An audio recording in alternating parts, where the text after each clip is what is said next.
All right, ladies and gentlemen, welcome to this next year development discourse session with Professor Stefan Derkan.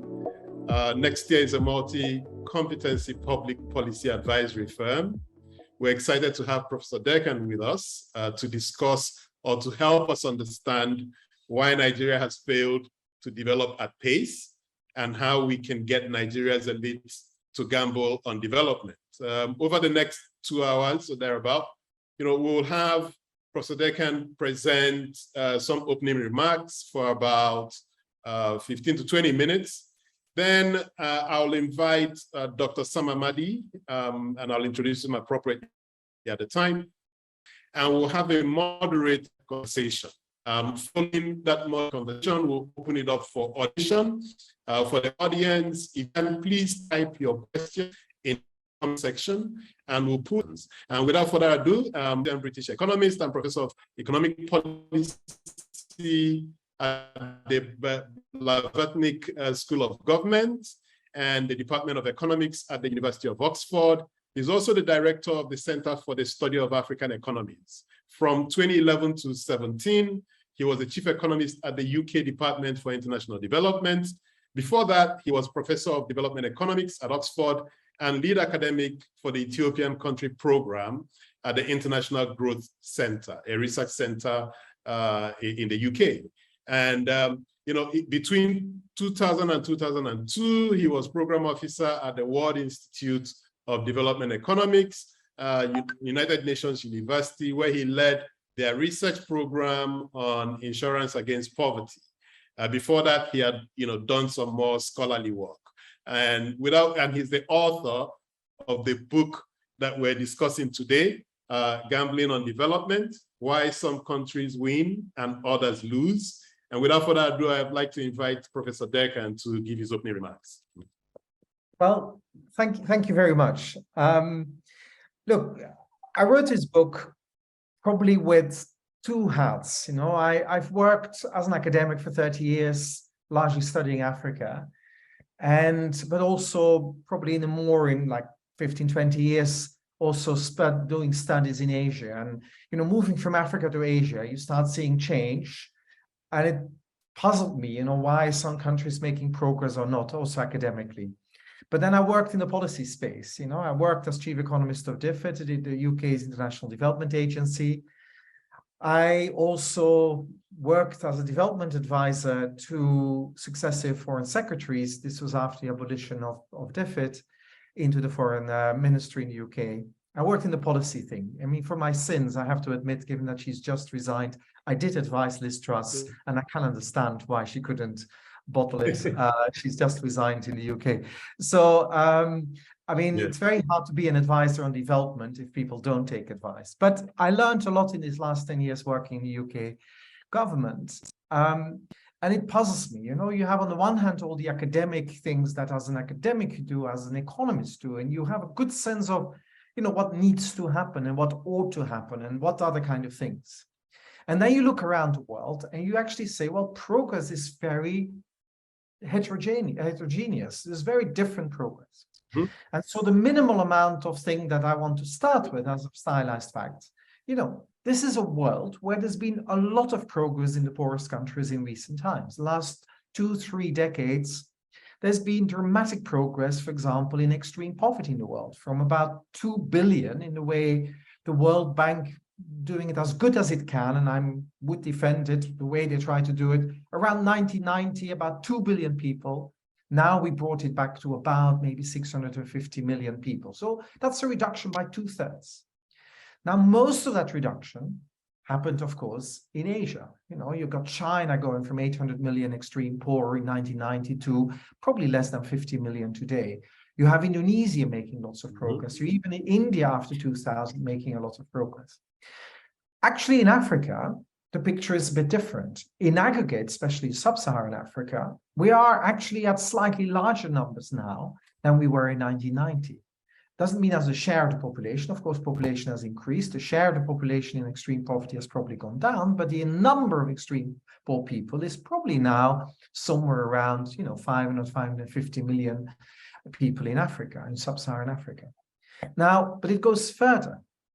even in sub-Saharan Africa, and then we'll come to the crux of it, we see differences now. We don't see a steady pattern.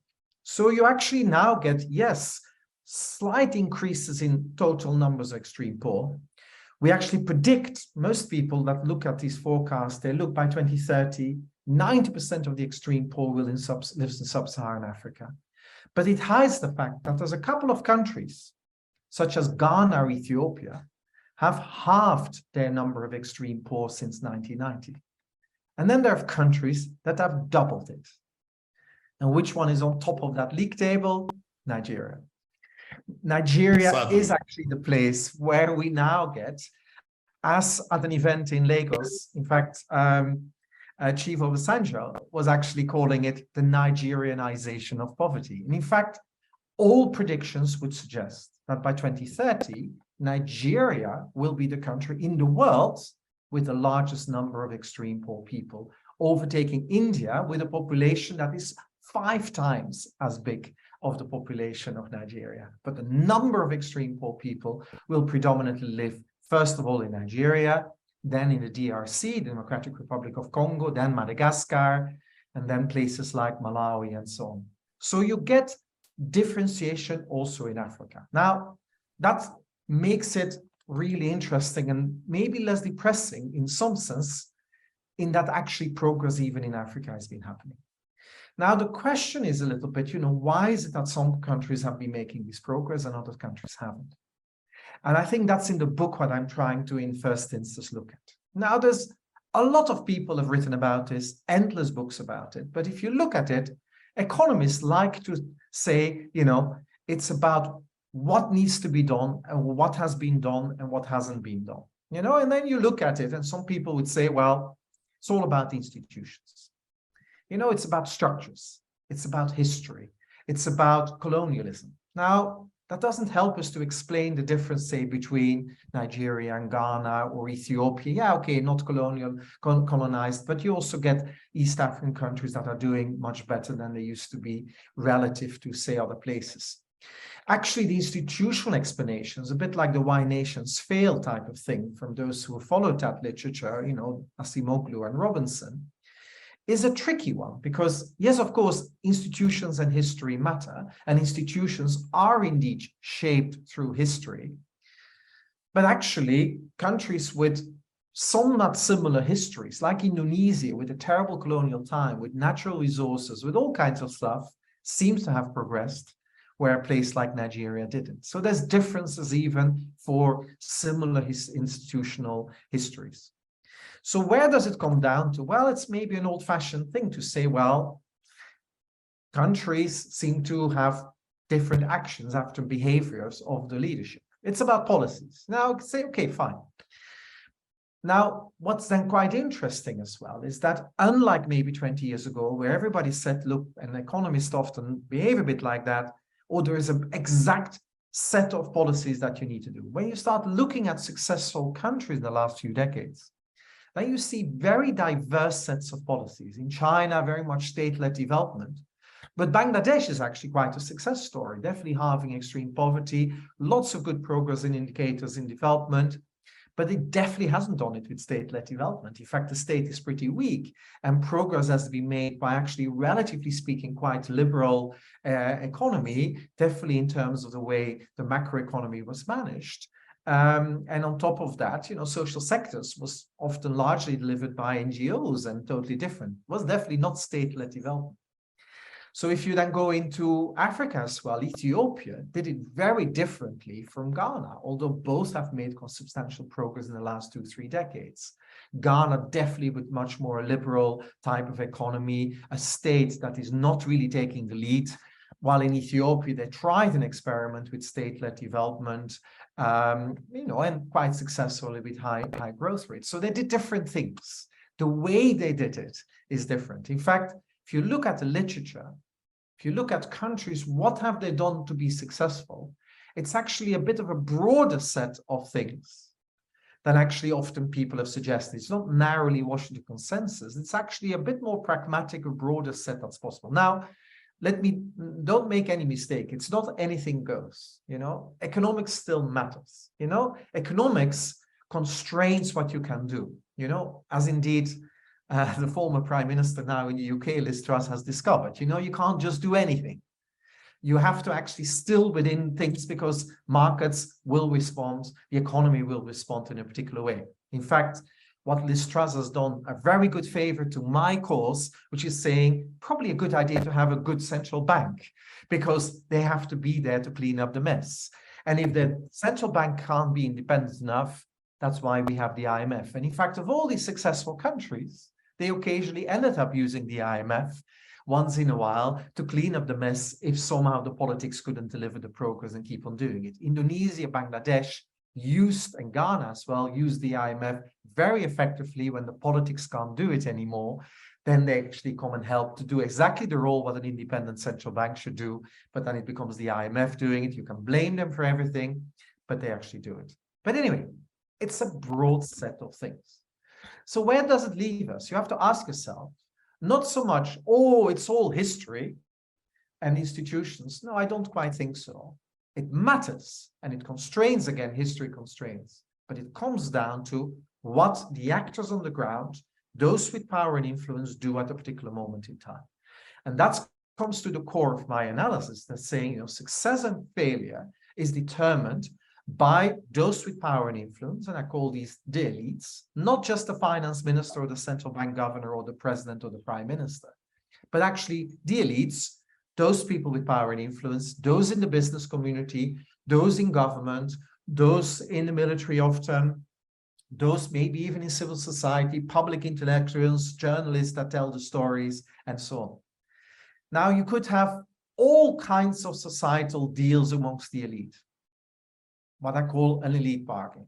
You could have one that actually is saying, let's actually have an elite bargain where the main purpose of what we do in the state is to steal from the people.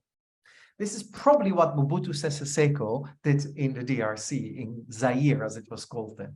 He basically took control of the state, and everything was about, if you're connected to the state, you can steal. You can steal from ordinary people, you can steal there, you know, for example, even today, you have 56 different tax authorities in the DRC. And I've been in businesses that I suddenly get a letter and say, oh, we suddenly thought that you haven't paid enough taxes. You need on Monday give us $1,000 and we'll come and pick it up personally. And you have to then put armed guards in front of it that are better armed than the guards that they bring, and then you won't have to pay. But basically, and I remember the letter, $1,000 exactly was exactly asked. Now, that's a kleptocracy. That's basically the state is there as an instrument of stealing. You have other states, and you see that in Africa. I'm thinking, for example, of Malawi, where the state fundamentally is, if you have power, you use it to deliver for those who put you in power. Pure clientelism. The people in business that put you in power, the people that delivered you the vote banks, those are connected in business to it, those politicians that keep you in power, you just need to give them enough rewards. So Malawi doesn't do any growth really of any meaningful way, but when you're in control, it's your time to eat. Well, of course, that was also what was suggested at some point, the slogan. It was actually not, but everybody thought after a while in the elections that Odinga in 2008 or 2007 was trying to fight, our time to eat, was then basically there. And it was the idea, if we get in control, it will be time for the Luos and those connected. That's their time to eat.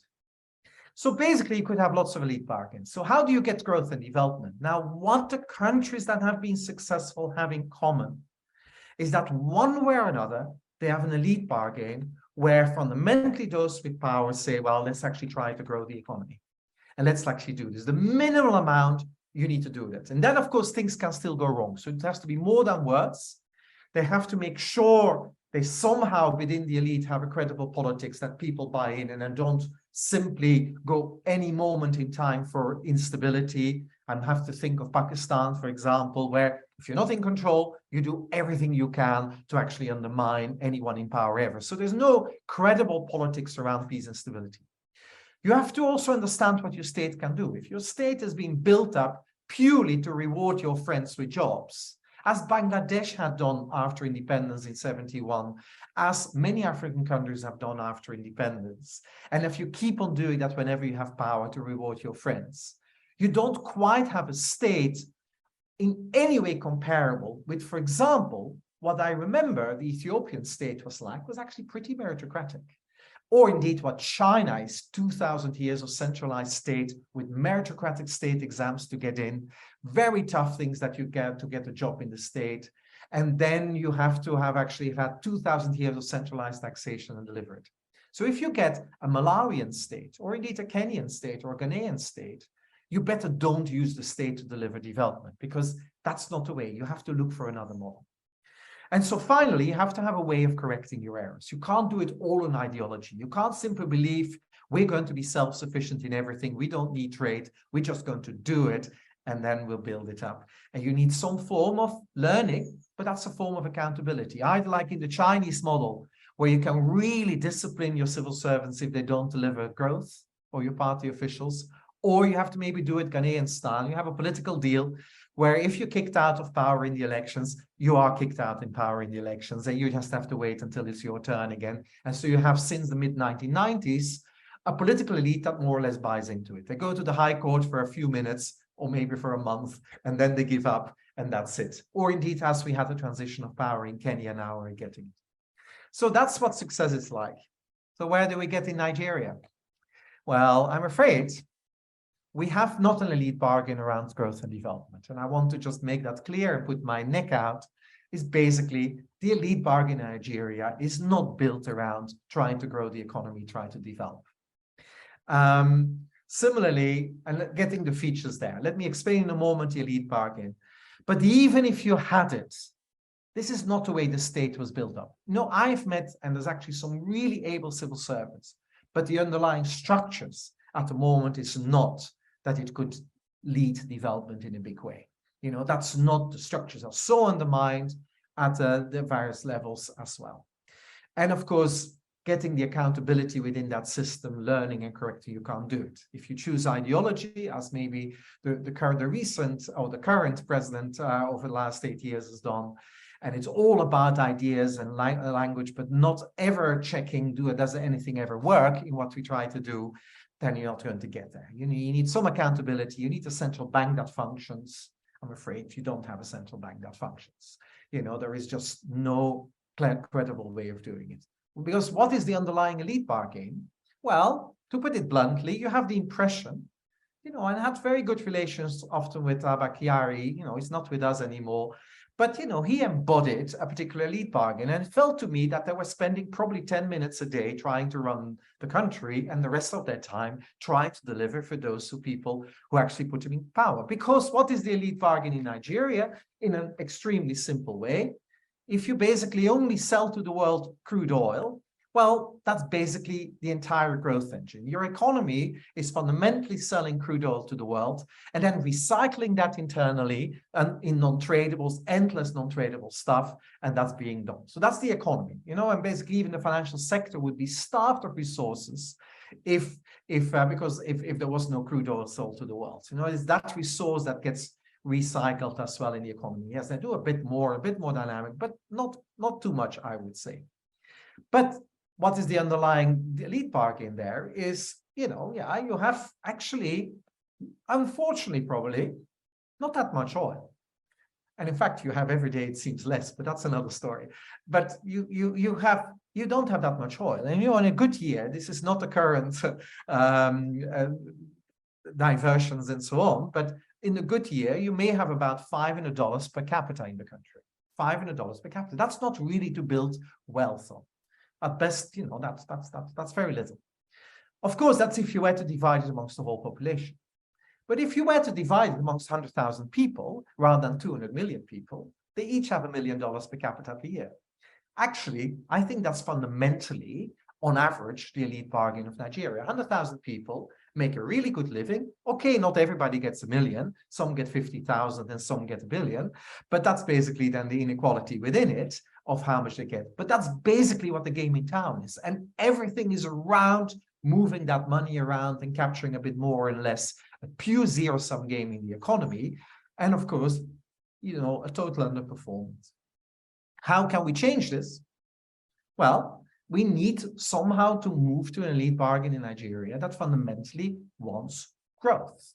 That does mean not just recycling and lining your pockets and only, you know, sending your kids to Eton and buying houses in London, but actually investing in the country, using these resources to invest in your country, meaning in the short run, maybe not being able to line your pockets, but you need to have a coalition of the business elite, political elite, maybe senior civil servants, probably influential voices, to actually become committed to development. And I think that's where I will end now. Nigeria seems to be at this moment for choice. It hasn't done this probably all the way to the early 2000s. And even then, I don't think it drove it to its full consequence, even though it was managing the economy a bit better. But actually, I would say for decades now, the Nigerian economy has been grown for a zero-sum, being managed around a zero-sum game that actually lead us to, by 2030, a Nigerianization of poverty, and it will be number one in the world in poverty. That will be the one achievement. Or the other choices, that we move towards a real gamble amongst the elite, to actually saying, look, we'll need to try to get something else. We'll need to be able to gamble. And why is the gamble? Because some in the elite will lose their position. There's no doubt that some will lose their position. But actually, this is just a road to nowhere. It will feed insecurity, it will feed marginalization, it will feed further poverty. It's just something that has really dark future unless you do it. That gamble needs to be taken. There needs to be a progress around it. And yeah, and then we'll have to see where it gets. But that's the choice we're getting at. I don't know how we'll get to it at this stage, but I'm not so hopeful that in the choice between the current two main contenders for the presidency will have any of that kind of vision, a credible way to actually get to that. So that's I think, where we are, and I'm very happy to debate further now. Thank you. No, thank you. Thank you very much for that introduction. And, you know, it's already raised a lot of questions. But before we get into how to achieve that consensus and get the elite to gamble for development, I thought maybe we just start from the basics of ensuring that we're speaking the same language. You know, so how do you look at development, you know, in this context, right? Because we've seen in Nigeria where for about a decade, you know, we did about 7% GDP growth, you know, but it was jobless growth, poverty worsened, unemployment worsened, etc. So for the average Nigerian who's out there, who wants to see if development is happening, what are some of the indicators in the context in which you use the word, you know, that this average Nigerian should be looking at? Exactly. So that's a really good one. So given that you export oil and you're at the mercy of international prices, growth is not very helpful unless we were able to strip it out of the oil component. But given that so much of the economy is recycling of oil, it's not that helpful. So we'll have to start looking at something else. So what I would love to see is, you know, for example, the share of exports that is not crude oil. You know, I would love non-oil exports. Yeah. Yes. I would love to buy something in the UK or anywhere else in the world. I have never seen it in a shop. I've never seen Made in Nigeria anywhere in a shop. I would love to buy anything. I don't care what it is. I'll buy it. I remember my joy when I for the first time in a garment factory, in a garment shop, sorry, in the UK, I found Made in Ethiopia. I bought a t-shirt, totally wrong size, never worn it, but I bought it because I said, okay, something is happening. I'm not saying it should be garments, probably not, but something. I would like to buy something. So it's things like basically the non-oil part of GDP sectors that are actually doing it, preferably selling something to the world, tradable goods, you know, things that potentially could be sold to the world or properly competed with relative to imports, not behind all the trade barriers that it usually is in the Nigerian context. So something that actually say, wow, I could internationally buy it. It could compete with a commodity. I would similarly look, of course, in growth in agriculture because so many people are dependent on it and it's so underperforming. Although I know that it actually is so dependent on, you know, terrible macroeconomic policies, you know, and for that exchange rate, you know, so much food is being imported because there's just no way that domestic food production can really be competitive at that exchange rate. So there's things like that. So I want to look in the economy in anything that doesn't make me smell of crude oil, you know, that basically is something different. And then in development, that's where the litmus test will be, where the real test will be. I want to look at extreme poverty because that's where you top on. I want to look at that very carefully, what's happening. And then, you're alluding to it. It's broader development indicators. In the book, I always talk about growth and development because, inclusive development, people misunderstand after a bit. Inclusive growth, misunderstand a bit, it feels technical as well. But growth and development, because I want to look at broader development indicators. Your health indicators are dreadful. Your learning indicators are dreadful. I mean, actually, there's enough there that's bad that do it. I always worry a bit about employment, if I'm really honest, because in an economy where so much is self-employment, it's so hard to measure properly what is really unemployment here, because a lot of it is people also queuing for a formal sector job and so on. So it reflects distortion as well. So of course, employment is an issue, but it's not the easiest indicator to really interpret. I would go to the material well-being indicators of poverty. And then, of course, it comes to it, is that if in all these countries that I look at, people say, where is inequality? Well, actually, none of these countries could achieve sustaining growth. Even the IMF tells that these days, unless they're dealt with the distributional consequences. Inequality becomes almost something that is what you require to keep growth going. At this stage in Nigeria, I wanted to just start. I want some proper growth starting, working on the lower end of the development indicators and doing it. So please don't typecast me. I'm a microeconomist. I will never really just look at GDP as this sacrosanct kind of thing, not least in an economy like yours, where it's not informative of the transformation that's happening. No, and I agree with you. I mean, I believe that those are the indicators we look at, non-oil exports, etc. There are a few I could have pointed you to, so to some African food market, where you would get some African Nigerian-made food items, but then you need to have the skills to prepare them. So I'm not going to bother with that. And even the coffee, coffee that comes from the Mambila Plateau is unfortunately branded Cameroonian coffee. So you drink it, it's coming from Nigeria, but you really don't know it's Nigerian. But like I said at the beginning, let me pull in Dr. Sam Amadi, to make some of his interventions. He was until recently chairman of Nigeria Electricity Regulatory Commission. Before then, he was a special advisor to the president of the Nigeria Senate and had worked in various scholarly roles, both in Abuja and Lagos, currently director at the Abuja School of Social and Political Thought. One of his experiences that I always like to reference is that he was an advocate in the defense of Ken Saro-Wiwa, when he was tried and murdered by the Nigerian government. A fellow at the Harvard Law School. Sam Amadi, you're welcome. Thank you very much, Patrick. Thank you, Stephen. Thank you. Yeah, Sam, if you can make your quick intervention and then we can continue with the conversation. Well, thank you. I think first, let me thank you, Patrick, for the book. I didn't, I buy a lot of books when they come out, especially from economists like him, but I don't know why I didn't buy this before. I saw it with you and I couldn't finish before you took it back from me. But let me say that it's probably closer to my view about economic development in Nigeria. 2 weeks ago, I think, or thereabout, I wrote a piece on a new economics for 2023, this day back page.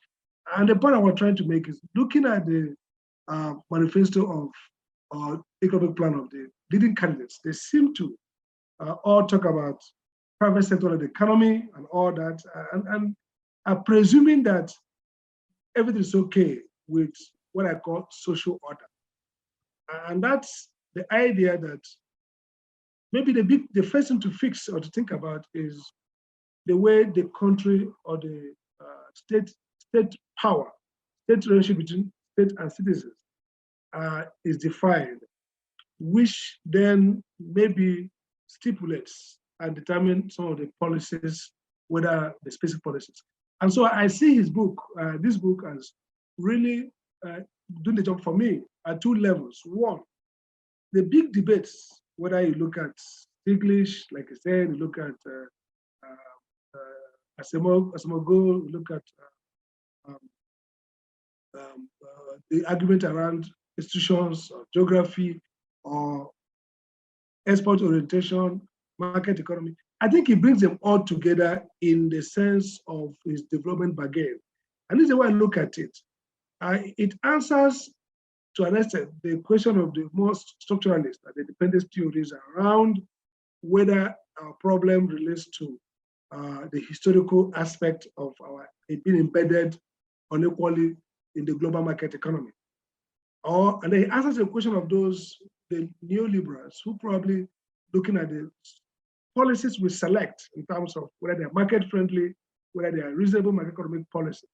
So by looking at development bargain as a construction around the motivation of the economic policymakers themselves, around their historical determinism, if anything like that exists, around whether the whole focus, objective of government is to deal with democratic citizenship, to improve the well-being of the people. I think that construct helps us, converge some of these salient points from these various schools. I think that's the great thing about the point he made. Secondly, I like the fact that he locates countries, Asia, Africa, within a spectrum. Some are developing, evolving. They may not be a classic case of success like the East Asia. But if you come down home, we see transformations. Some of them didn't require too much disruption, not a revolution, maybe didn't come out from war, didn't have this cataclysmic, build up. But somehow we see politicians, policymakers, leaders skillfully creating, nudging people towards a new understanding and undertaking in how they run their country. So it gives hope for people like us in Africa or Nigeria who probably are not anticipating a revolutionary moment, that we can also construct this bargain incrementally by kind of nudging policymakers towards understanding and factoring their own incentive and their greater well-being in creating a bargain. Again, if you look at he borrowed exactly from the work that both Wing guests and even the theory around state formation. How does the state emerge from banditry to some kind of self-serving but other regarding engagement? So we create a state, we limit our individual opportunism, and out of it emerges this altruism that's essentially a concrete expression of our long-term interest. So from that concept, it becomes to make sense how we can also as well in Nigeria move our people towards this bargain for development. Now let me make this very quickly. I met with one of the leading presidential aspirants fortuitously last night. And I tried to talk to him around, can we construct campaign to across the socioeconomic ethnic divide around a sense in which there could be a buy-in for everybody. There could be a win-win for everybody. Can you have a narrative that will make everybody combatants see how this construction of economic bargain is a better option for everybody? And I think for Nigeria going forward, it calls for three things. One is the power of narratives. Can the media, social media, influencers begin to shape a narrative around how we can gain by committing to basic, simple propositions like life and property, protection of life and property, rule of law, including economic and social rights, functional education that enhances individual and society, science and technology that will drive social advancement, and a fair and just reward system that leads back to productivity. So if we can have that narrative around these 5 minimum safe, normatively non-controversial, or ideologically not divisive, we can begin to move towards this development bargain. And the second would now be, if we can then create a sense in which a focus on development and growth becomes a political winner. and then the party leaders themselves begin to see the attraction to bend or brand themselves as development enthusiasts, then we might be getting there. So that would be a second one. And the third one would then be that maybe if we stay on market reform as we're doing it, maybe in a way the market structure becomes difficult for politicians to manage from the old perspective of individual self-interest. And so it's possible that deepening market reform, accelerating changes in the marketplace, economic development, private sector-led development, entrepreneurs thinking more about merit-based, thinking about production, thinking and less about rents, can also be a catalyst and an event that tilts politicians in their thinking, mentality, and their pursuit towards the market. So I would like to end for now to say, I think the great thing about the way you have created this straitjacket now, or a new straitjacket for development, is that it allows people to come from different perspectives. It allows societies to move into the development bargain from at different stages of state formation. It allows both structuralists, dependence theories, free marketers to have something that is not really, that does not exclude them. So no country will have the fatalism that it cannot develop or focus on growth. It can always find a lever somewhere to enter into that trajectory. Like if they deepen it and smartly manage it, they could find themselves in a vicious circle, or in now in an automatic accelerator towards becoming like Korea, becoming like Japan, or at least becoming like about Rwanda, or even becoming like Thailand. So I think that's really the great thing about this. And totally agree with you that we can't talk about economic policy making without really factoring both the structure that condition policymakers and the motivation. And that builds back to the cultural, structural crisis of the state. So if the state creates the incentive to create, then in spite of the fancy slides and the figures and brains from Harvard, Oxford, and Cambridge, you might discover that really, like people say, you wash your hand to crack the kernel of the palm tree, of the palm nut, just to give it to fowls or cuckoo, as you say, people, and eat it in vain. So thank you for a great book. I think for me, it looks like somebody is thinking like me. And finally, it tells us that really the trick is not economics. It's maybe the old political economy. We don't have to focus on academic economists like you, even though it's a respectable profession. We will now see that we need to think more around what in the past, in the days of Adam Smith, they called political economy. No wonder there was no economics department in Adam Smith days. Many of them were teaching morals, teaching jurisprudence.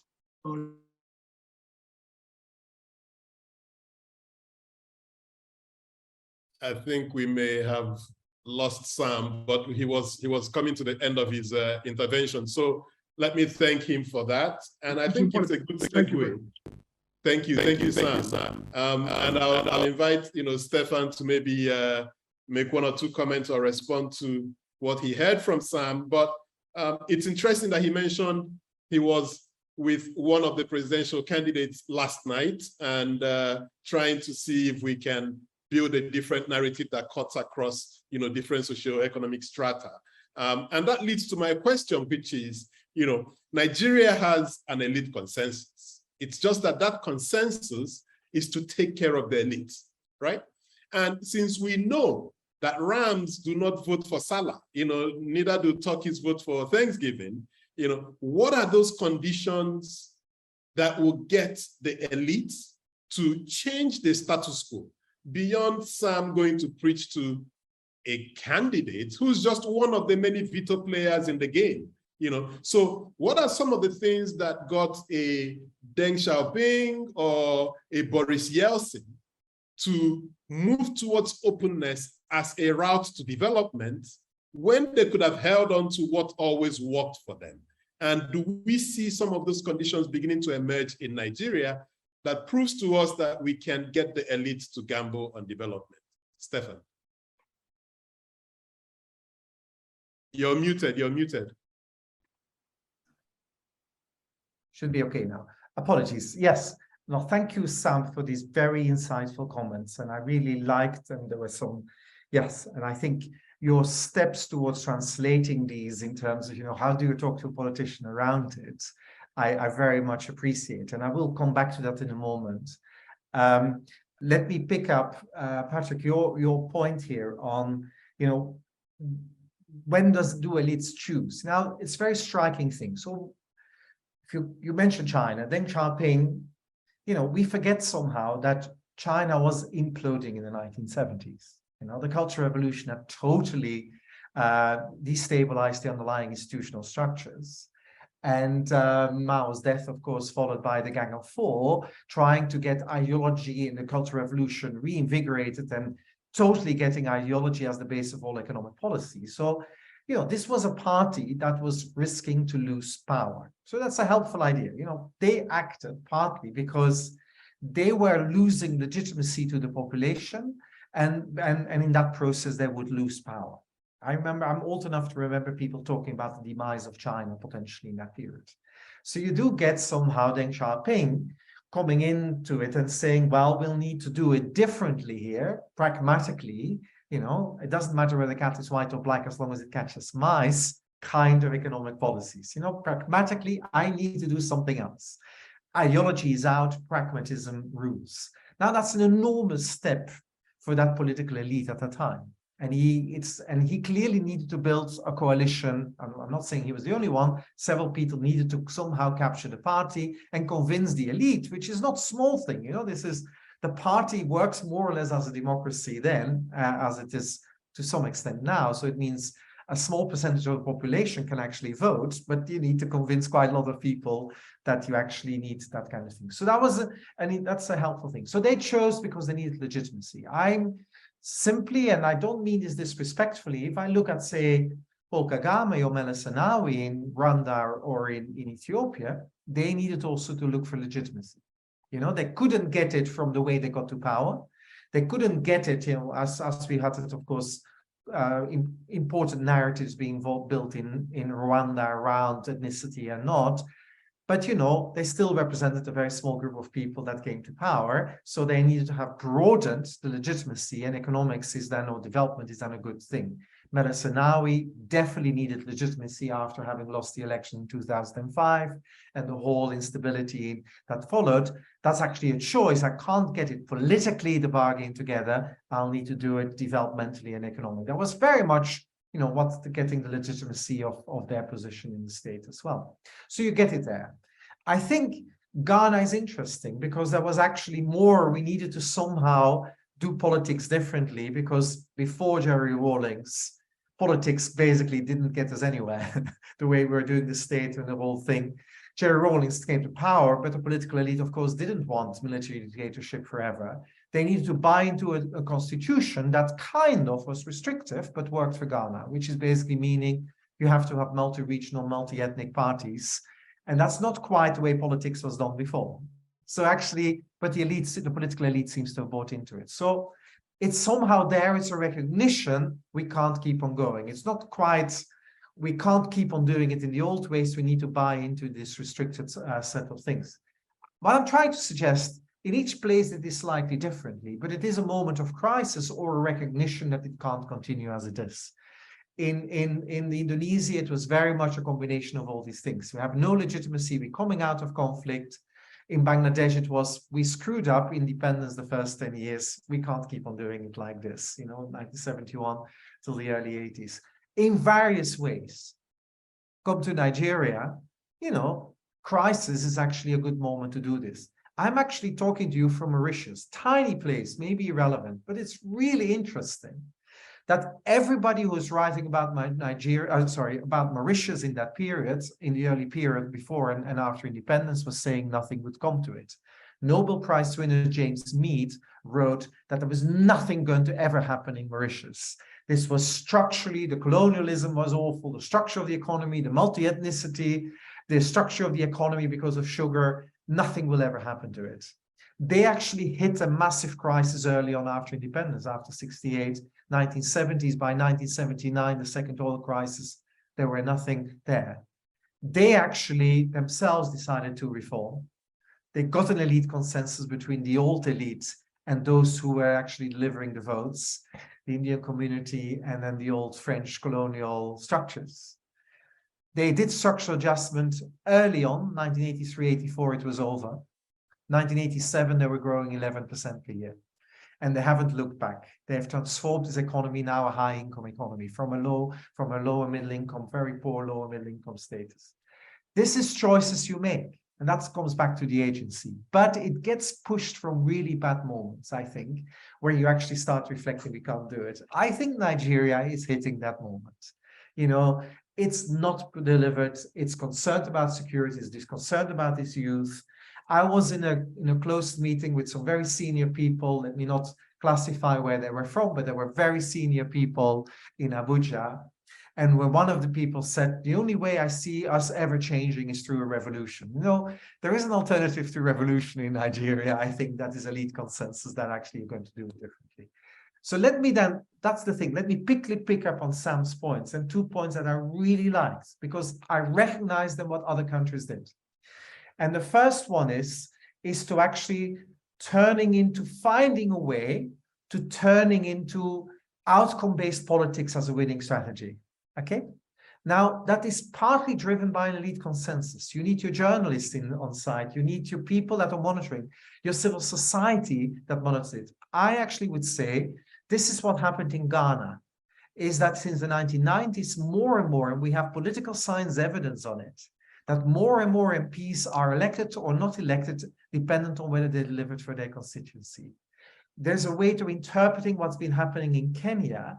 Ruto won for the first time an election based on outcome-based politics. You know, David Ndii, the advisor to the president, it was entirely focused on we're going to deliver for small-scale farmers, and very concrete and sensible. Actually, it's probably one of the things that political scientists said why Ruto won against the ethnic-based bloc voting that everybody thought would deliver it to Odinga.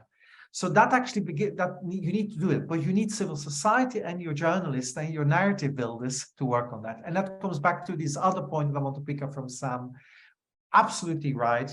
It's about narrative building. And I think that's where politicians come into it. Beginning to do, you know, Lee Kuan Yew was not just, oh, I just had a beautiful story and everybody's going to follow it. He was a great narrative building for Singapore. That's actually to the core of it. Politicians, they are their most effective when they're not trying to act as commander-in-chiefs, but when they try to act as communicators-in-chief, that actually try to convince first the elite that this is a sensible thing, that to protect their positions, and then also the broader public that to take them along. That was crucially important, even in Suharto's time in Indonesia. Definitely in Deng Xiaoping was crucially important. You know, all the sayings to try to explain, that's communication. That was pure part of it, and to actually build that. So you need to be able to do it. I think it's again, elite players can do it because it needs credible politics that people don't all the time try to undermine it quickly and cheaply. You know, and that's when I'm thinking of Pakistan politics, that has become so populist, so easily undermined potential narratives of change that Pakistan is stuck there. That actually, you know, well, in Indian politics, with all its problems, all political parties these days accept that delivering on growth is a good way to judge your progress, you know? And the interesting thing in India was, in the early 1990s, only Congress and Janata Dal was talking about progress in growth. By the end of the 90s, the BJP, the current party in power, had dropped other kind of narratives and started having a narrative about progress on growth as something as crucially important in doing it. We forget sometimes in Western countries that we didn't always have it.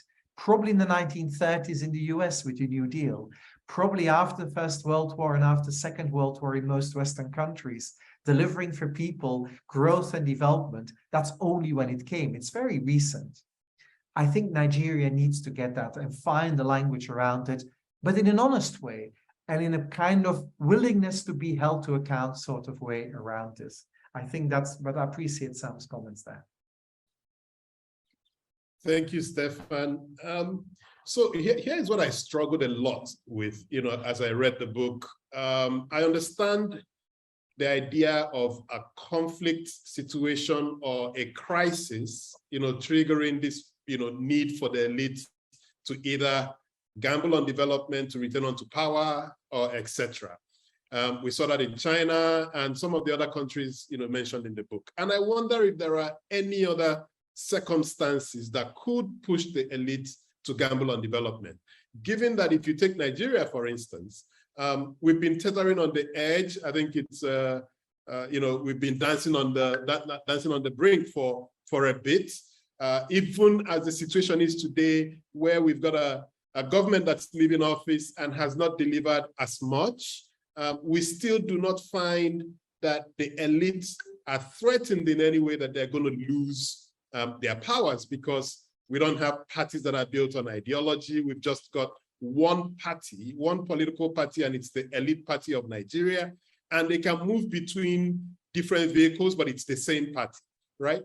We've got a pure weaponization of poverty. So there is an absence of a middle class that can force the elite to do anything. The rest of us are too poor to demonstrate for more than 24 hours or do anything else. So if we're not going to have a crisis, i.e.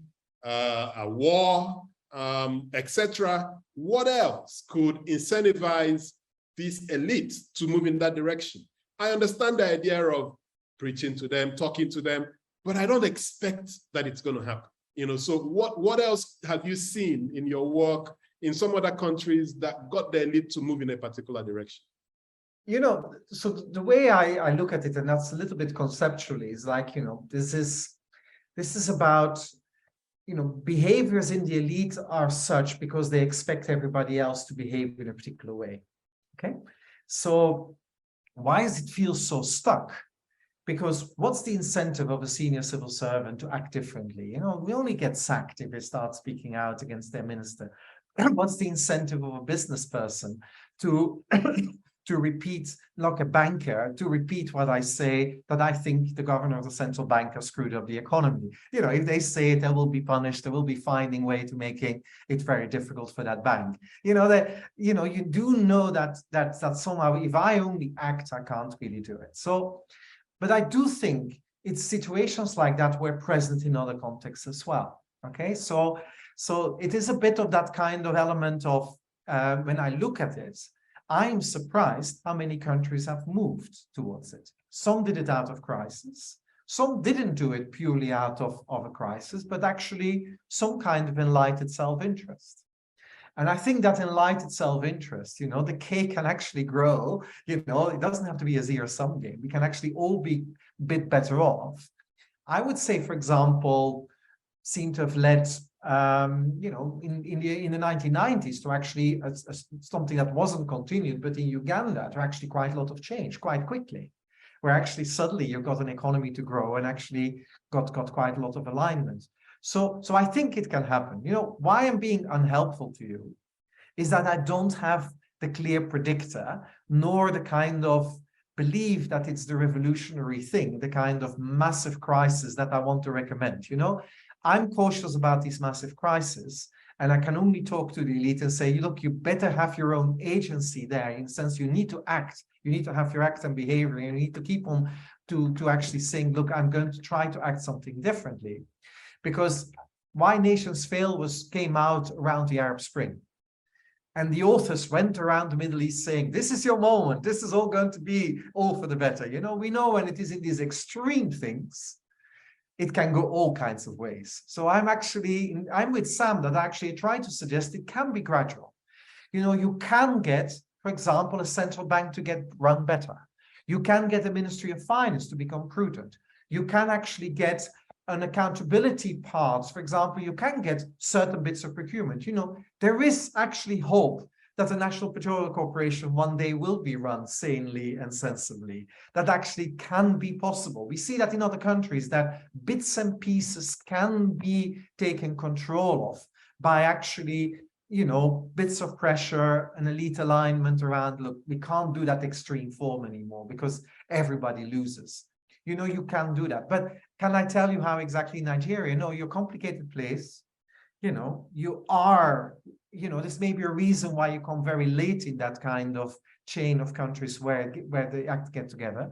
But you are the last of the large countries in the developing world that actually hasn't even shown ever a phase of more than 5-6 years of actually going beyond, you know, some kind of very modest or no growth. So, you know, you're one of the last ones. So I kind of hopeful that, you know, if you can do a string of 4 years, 6 years, 8 years together, and don't let it peter out, but find a transition, you know, the bit of the Obasanjo growth years or the 1960s growth rates, you know, spin it together, get somehow a bit of belief in the elite that actually some of these things can actually last, find a way of then transiting power in the complicated politics that you have.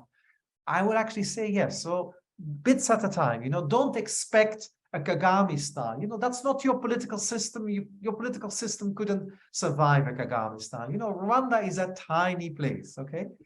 We see what happened in Ethiopia, forgets to do the political deals between the different nationalities, which is essentially what the TPLF forgot to do. They thought they could keep power, they could get an elite bargain and only focus on development of the economy, and they will keep control. That doesn't work. You know, other groups will need to have a bit of their time to eat. So you need to find a way of accommodating. Nigeria will have to accommodate, but you know, you'll need to. So I'm actually quite hopeful. 4 years of sensible stuff in the economic things, you'll see the economy growing. I mean, actually, it is not so hard to get the economy of Nigeria to grow.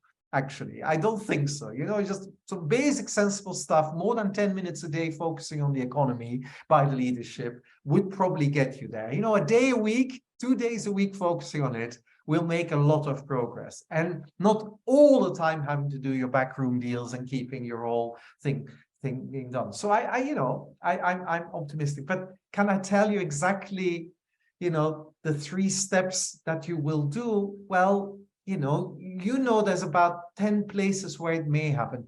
And maybe that's another way to look at it.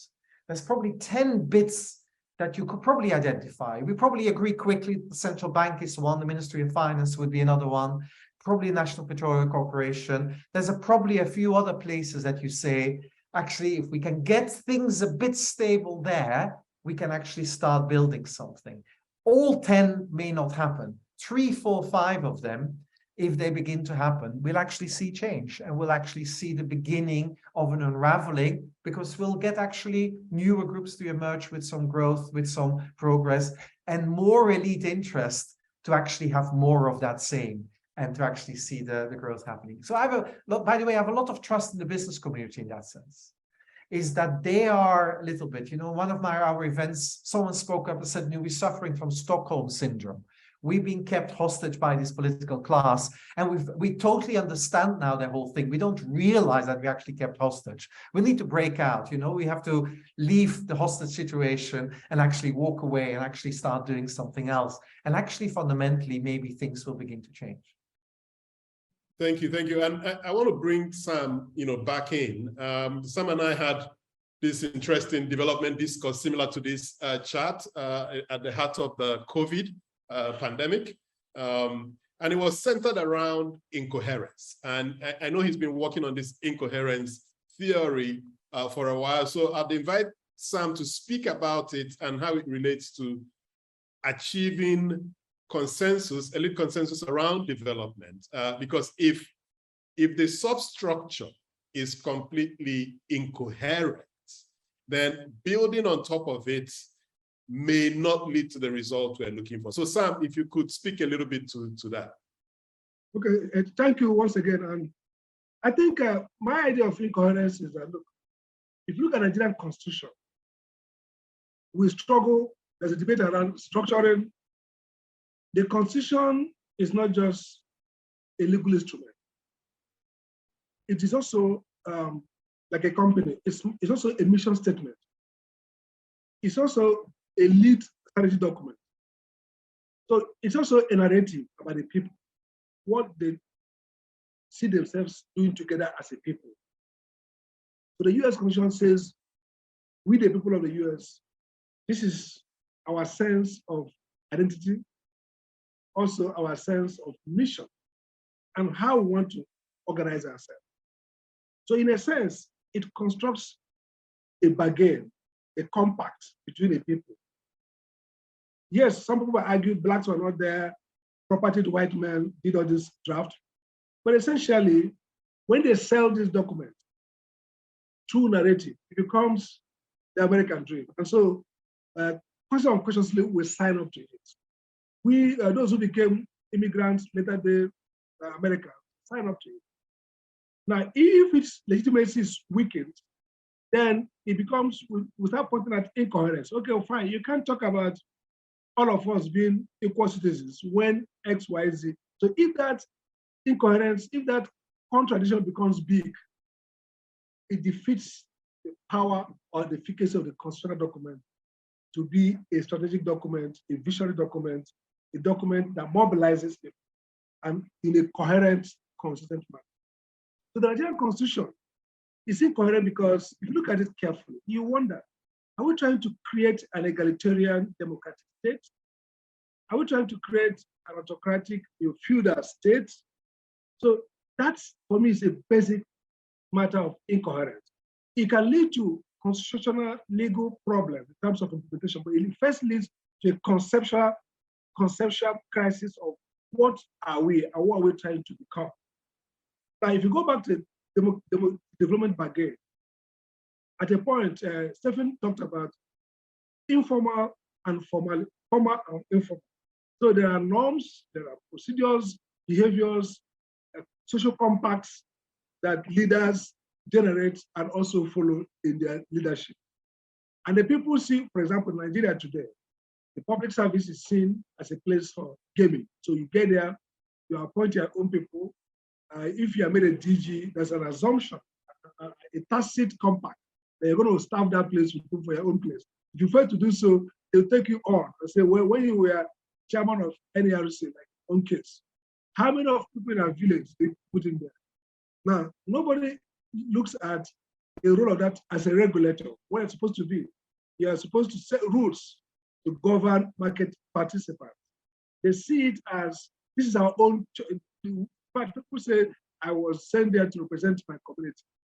And therefore, the outcome should be the offices, the contract, the employment that you give to your people. So when I see how this come together, is what Stephen is asking political elites to do is to form a coherent narrative focused around development and growth. And then align informal norms, behaviors, processes, and actions to align with that vision and idea.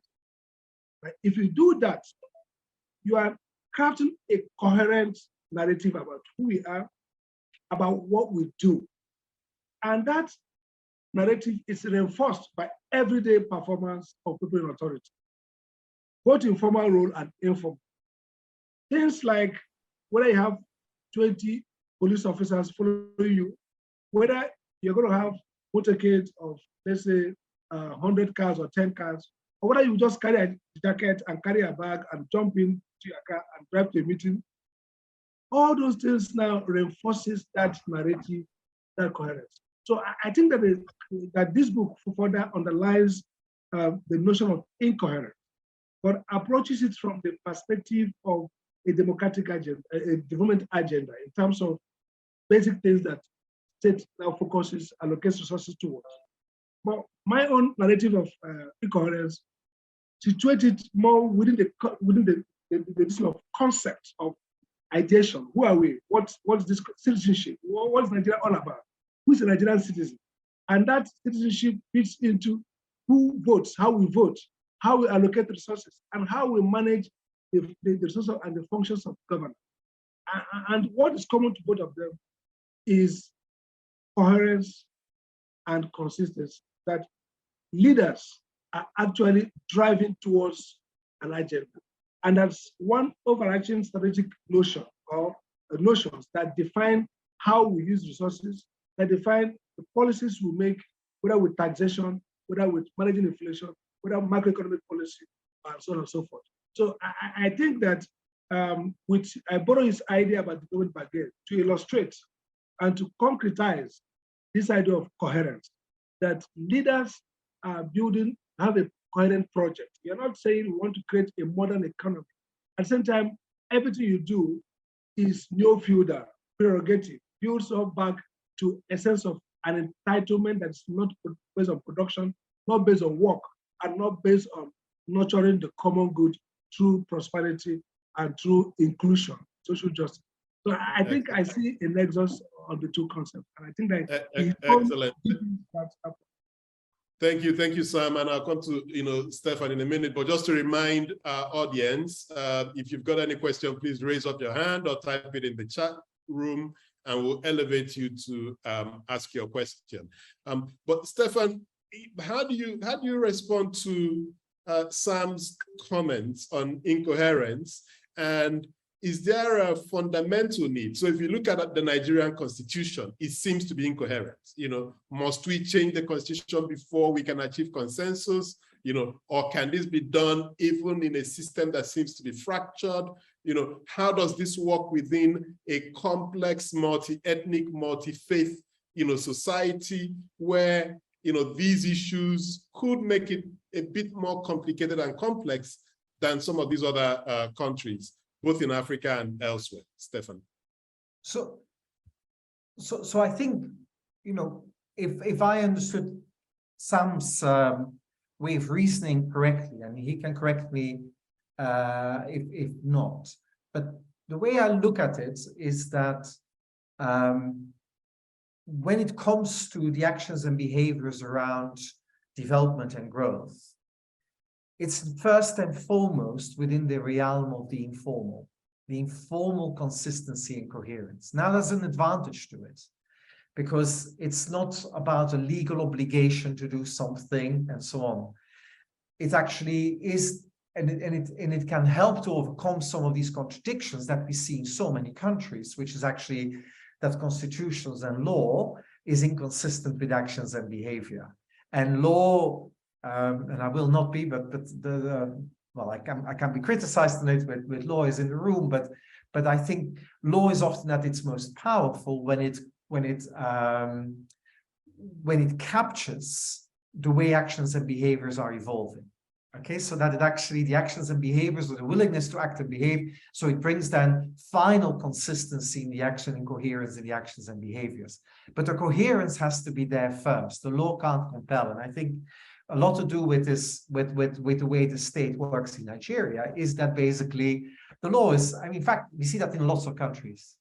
In fact, laws and the legal setup is not that different often between successful and unsuccessful countries. It's just in the way the actions and behaviors are fundamentally different, whether it's on corruption or related matters. It's there. So no, I think there is because one of the things that can bring coherence is actually a focus on progress and growth and development. Because even though we could argue, what exactly should be captured, we could probably agree quite quickly, both in what the places and the territory, so to speak, as we were talking about earlier, where change needs to happen, but also the outcomes that we would need to observe to see whether it is actually successful. Just as, if you think in the Chinese, go back to China, is that they both had a clear sense what the nature of the reforms had to be in the way they governed their economy and their party and their progress, as well as how they would measure it to actually judge whether it was successful or not. So, and growth and development gives you that opportunity. You can measure the outcomes.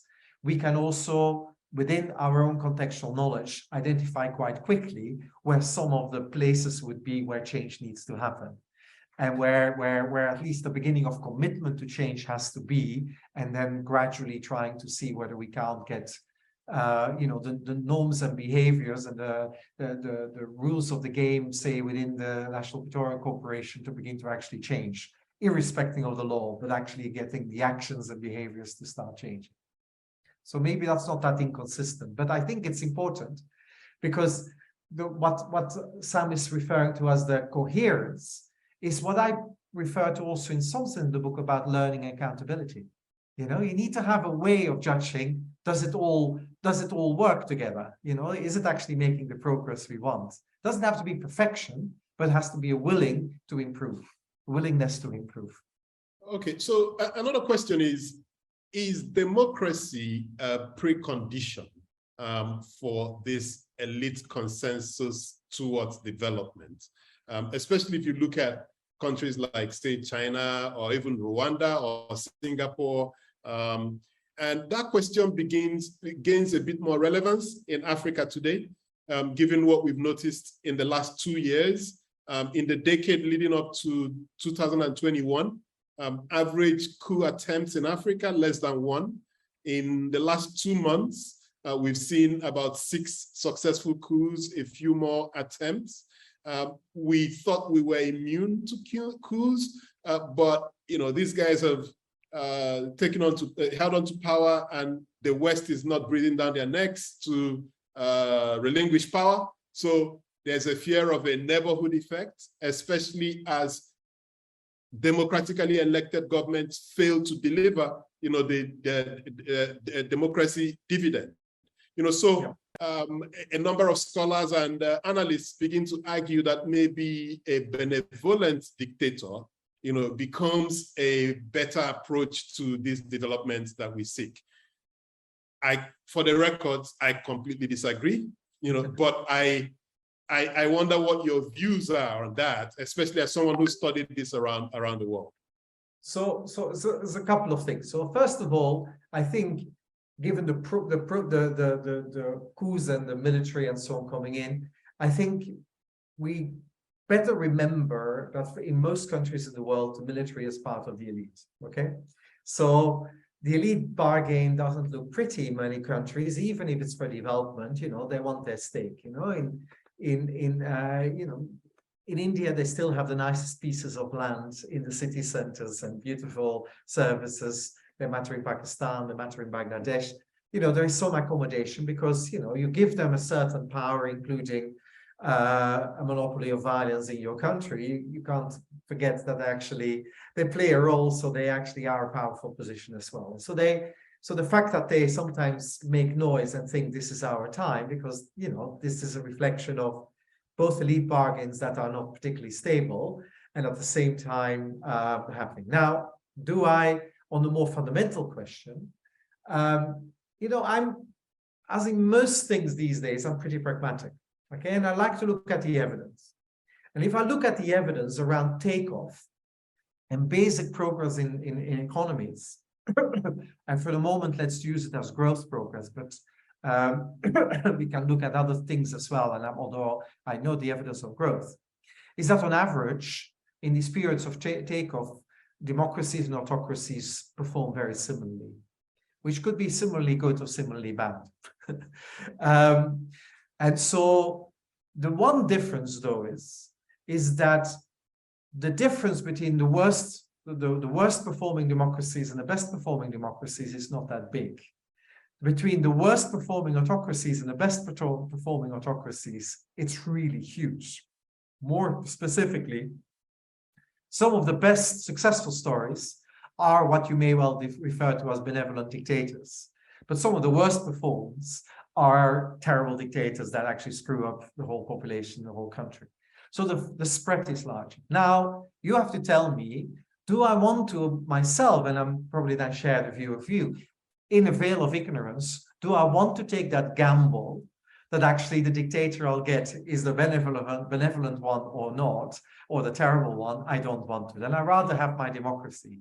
But I have to be honest that on average, they don't perform that much better.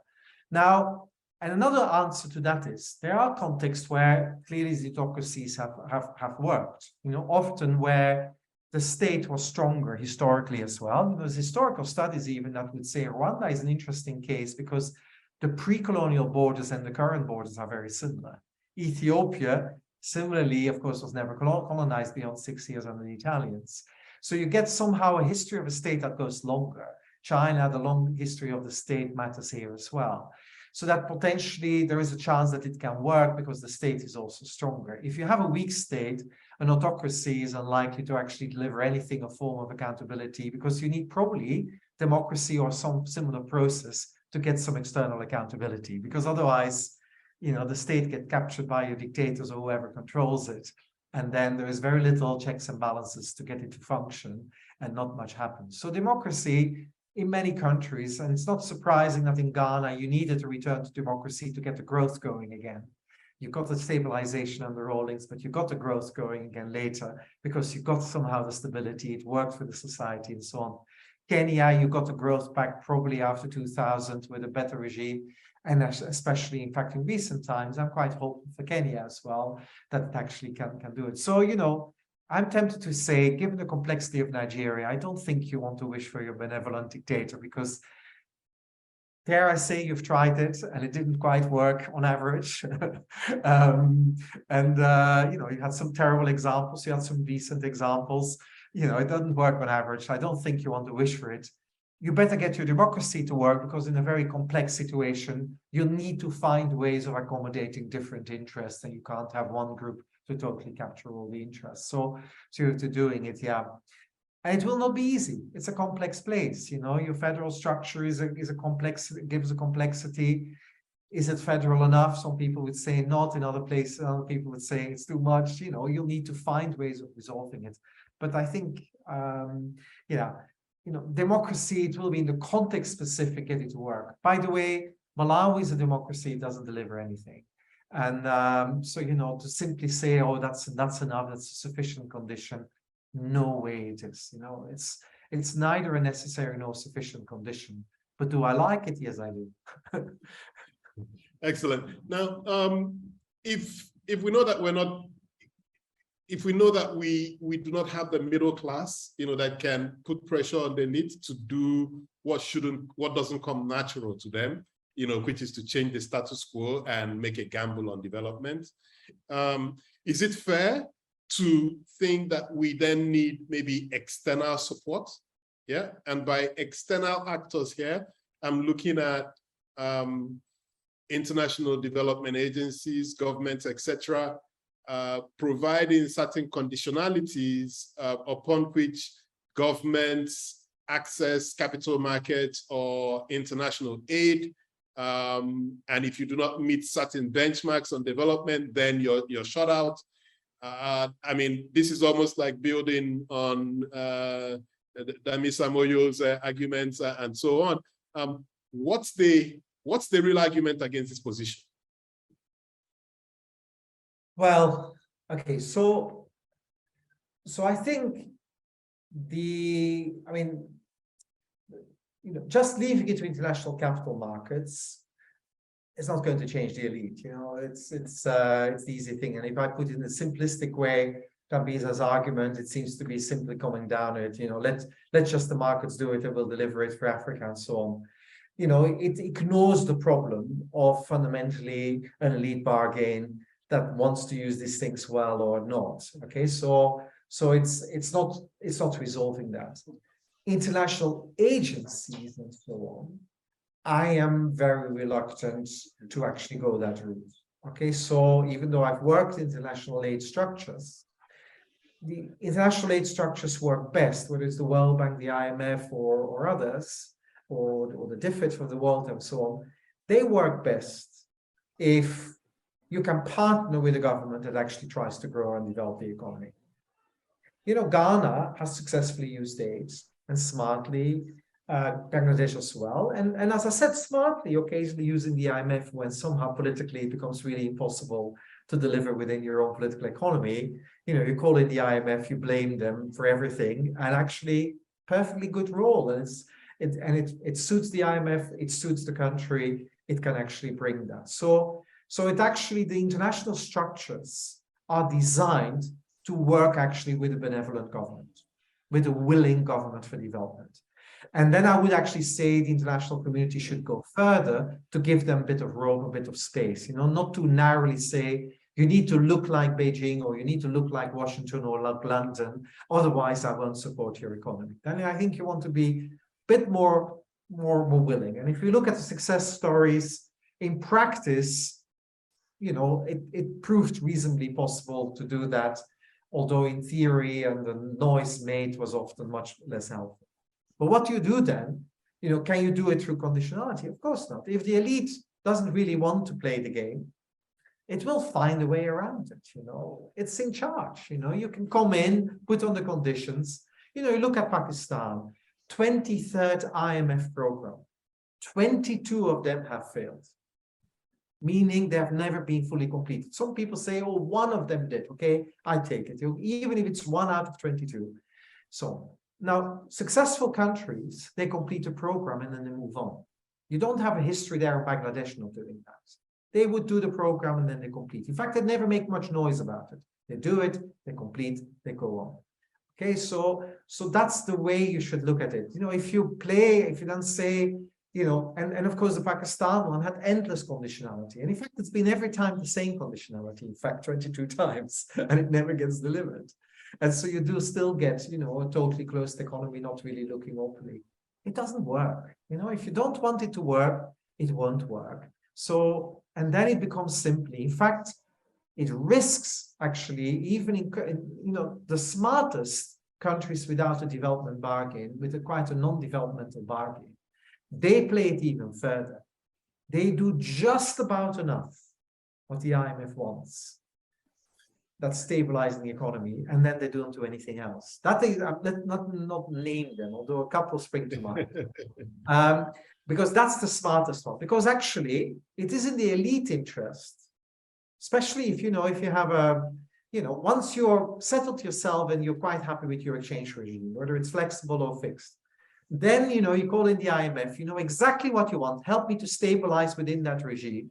They do it. Help you stabilize. Of course, it's in the elite interest. Because I stabilize my currency, either the pressures on devaluation go away, I've done a bit of it, but it won't go further, or I've done my float in a managed way, and I got the resources to help to do it, and I can still pay for the school fees for my kids in France or in Europe, you know, and it's fine. And in fact, very senior officials told me recently on the back of the book and saying they were beginning to wonder whether sometimes they're not complicit in non-growth development bargains, because they're only interested in macroeconomic stability. Look, that's the elite's interest as well. They love stability. So, but growth is the one that disrupts, and so they don't do it. So, you know, that's a bit like it. So conditionality, that game, you do need the objective of that country. They need to want to do it. That's, I think, essential. And then, you know, as an aid organization, your role, you have to be much more humble.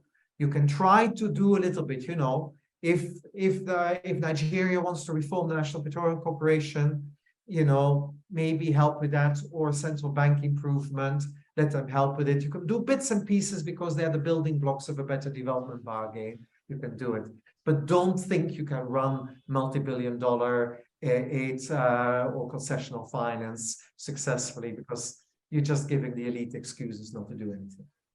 Fantastic. And just to remind the participants, if you've got a question, you can type it in and we'll elevate you as a panelist to ask your question. I see Dr. Ndumokolo, your hand is up. If you can please go ahead and ask the question. Thank you, Patrick. Thank you, Stefan, for the book. So my question is on, you know, when you argue about gambling in development, so how can you align this with the political settlement theory, especially in countries where, even though you think you have an elite consensus, such an alignment among the elites where political settlement are not really taken to a level where elites are fully integrated in making decisions, or one part of the country or some part of the country are left out. It in turn affects the way democracy and peace are driven. Can you tell us how you think political settlement can help, you know, the development gambling to work together? Thank you. Sure. So there's the question on political settlement, but I also have Hilary. Hilary, if you can ask your question as well.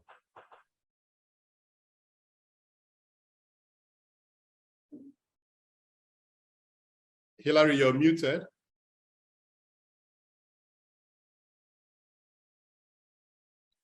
Okay, so maybe we take Ndo's question while Hilary figures out the technology. Very good. So, there's two bits here to that I should answer. So first of all, there is, of course, the whole body of work around political settlement theory and political settlements as a framework in political science analysis. So my concept of elite bargain is quite close to it. I didn't end up using the terminology in the same way, because I think often political settlement makes it all too much about politics only. I think the elite bargain, I need to, even though it's politics, and it's about politics, often about rent capture, you need to think through how the economy functions as well, the whole functioning of the economy and the whole thing. So it can't just about the political deal, it has to be fully about the economic deal as well. There's some nuances there that you could say political settlement theory does it and so on, but it often looks at it in a very particular way. The other part to why I don't use that language, because settlement gives the impression of it's all settled. And the language is that it is an equilibrium, that it is actually a stable equilibrium. I actually like to think of it in a kind of, there are multiple equilibriums possible, and actually they can be disrupted by actually realignment of that equilibrium. So sometimes people talk about that is the political settlement, as if it is the only possible at the moment in time. And so it undermines actually the agency of the elite players, that actually another alternative is possible. Put it slightly differently. I take, for example, issue in the literature on political settlements in Nigeria, that the second coup of 1966 was unavoidable and that the outcome was predetermined. Sometimes you get that impression it had to be like that, and the rest is history, so to speak, in Nigeria, because everything follows from the second coup. No, actually, it wasn't at that moment necessarily clear that that would succeed, that would be the outcome, that would be the outcome. There were choices being made by some of these elite players. Yes, and these choices have consequences, but other choices are.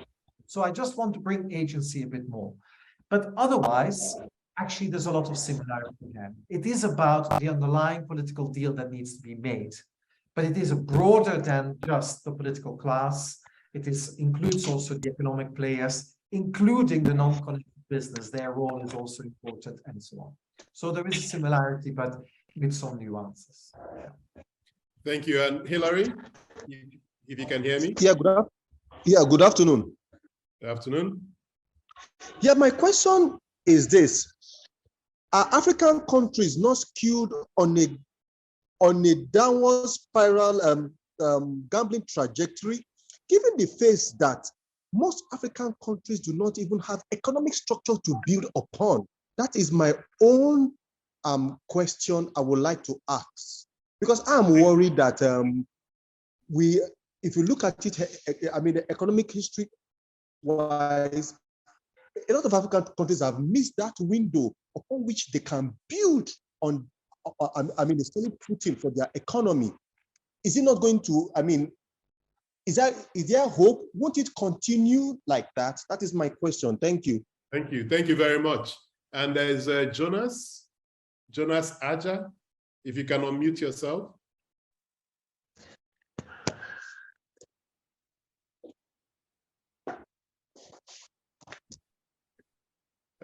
Okay, maybe we take the question on the downward trajectory. Yeah, so look, I think there is heterogeneity, actually. There's differences here, generalizing. In fact, one of the things that gives me hope is that in the last 20, 30 years, there is divergence in Africa, in the sense that some countries have been able to remain stable or indeed progress substantially, while others clearly are much more stagnant and more problematic. So that's the first thing, is that the observation that there is actually quite a lot of divergence there.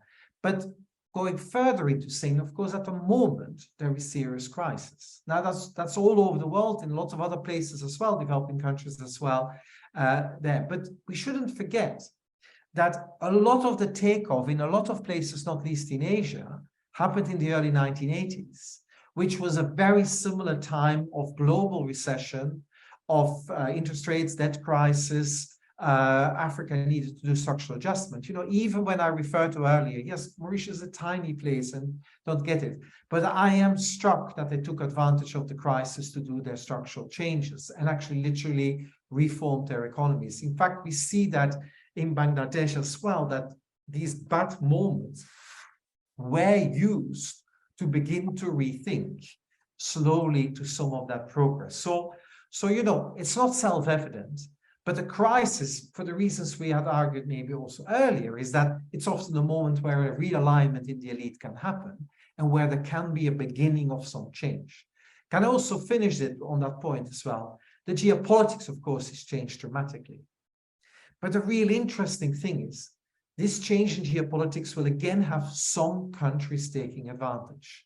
You know, I see, you know, any country that's trying to break into international value chains, this is a good moment, because something that hadn't happened, which is that value chains were leaving China, now probably in the way the geopolitics is playing, actually a lot of Western countries will look elsewhere. So there are actually opportunities within this crisis to actually rethink the way you do it. It's not self-evident because it is basically short-term pain likely for longer-term progress. But let's not underestimate that actually in recent decades, countries have actually managed to do that during periods of crisis. So you know, I take your point, and there's all kinds of issues there. And maybe a final point on that is, you know, even though that you say they don't have economic structures to fall back on, per capita GDP on the continent is considerably higher than it was in 1981.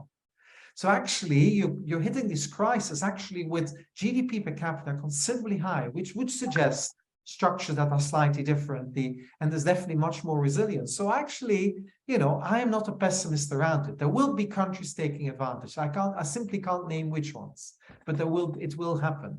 And I'm actually envisaging in the next 10, 15 years, more divergence in Africa. Some places where they get their act together, where they take advantage in a modest way, not Singapore-like growth, not South Korea-style growth, but they will take advantage, where others will actually miss the boat.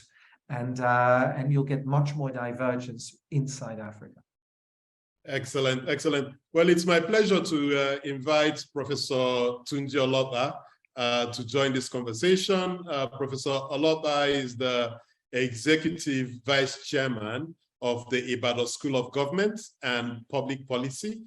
He's a professor of public policy at the Leeds City University and author of several books on public sector reforms. He retired from the Nigerian Civil Service as a permanent secretary and is currently at the prestigious Nigeria Institute of Policy and Strategic Studies. Professor Olota, if you can take a few minutes to make your intervention, sir. Okay, thank you very much. I've been in the air.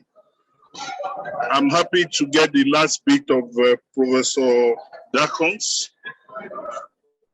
Are you hearing me? We can hear you. Okay. So I'd like to congratulate Professor Stephen Dakon for the unarguably landmark seminal contribution of his book to development theory and discourse. Indeed, the answer to the whole question of why some countries like Nigeria remain poor while others stumble on the path to growth and development is the dominant issue of our time, making the treatise so timely. Gambling on development indeed enriches the other dominant development thesis, such as Jeffrey Sachs, that the developed world, through foreign aid and technical support, can afford to raise the poorest out of the extreme poverty. As a Moglu and Robinson, argument that a country's institution is critical determinant of success or failure, and of course the whole Max Weber Protestant theory, ethics and the undercurrent of culture and values. I dare say that Professor Dakon has taken Chinua Achebe's reductionism, that the trouble with Nigeria is simply and squarely the failure of leadership, to some height of theoretical sophistication, with the central argument that growth will happen I'm sorry, I'm just hanging somewhere at the airport. Will happen when Nigerian elites sincerely and purposefully gamble to bring development about. In other words, for Nigeria to develop, our elites must make a bargain between protecting their own interest and the interest engraved in higher purpose.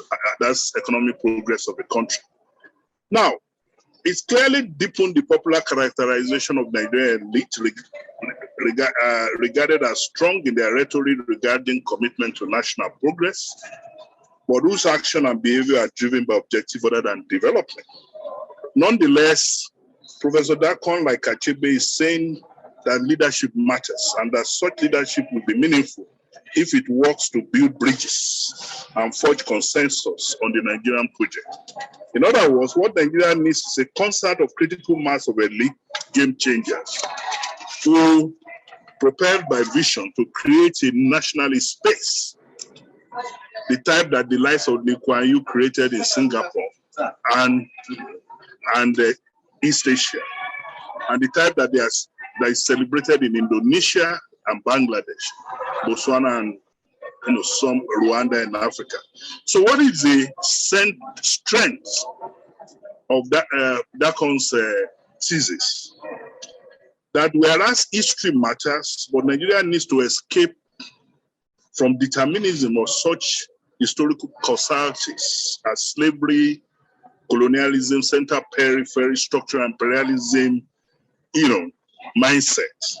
I also agree with Prof that with all the potential value of foreign aid, they are not determining factors, as Jeffrey Sachs would argue. Indeed, international aid, as Professor Dakon rightly argued, can only help when Nigeria can muster the intellectual self-confidence and competence to write its own development agenda based on local reality, local expertise, and local perspective. I'm also fascinated with the caveat in his thesis, Elite Bargain, which I coined in my own writing as elite nationalism. That such bargain should not just be rhetoric, a concerted move to recalibrate the state and transform it into a truly, developmental state. We speak to the capacity of the elite to create a nationalist space for generating ideas and plans that people cannot get through elections. In other words, elite bargain thesis is strong and valid because the option available to Nigerian elite is very limited now. To start with, the so-called elite revenue, oil revenue that is sustaining the indulgence is drying up, and Nigeria is virtually regressing into bankruptcy. And also, I'd like to say that there is no ideological fault line for which to think the future of Nigeria. But what are my critiques of Professor Dakon? Professor Dakon is indeed asking the elite, in a manner of speaking, to be born again, short of committing elite harakiri, to bat a new generation of leaders to get Nigeria back on track to a more definite future. I dare say Professor Dakon obviously downplays the influence of popular participation, which in some sense will be the outcome of civil society vigilance and bargain at some other level. It also underestimates the complex sociology that potentially entrench owners of Nigeria, quote and unquote, godfathers, and wealthy Nigeria, the billionaires and the principalities among the elite, has created over time, created by the state itself, who will resist such a creative destruction that the end point of such bargain might portend, in preference for the governmental affairs and business as usual.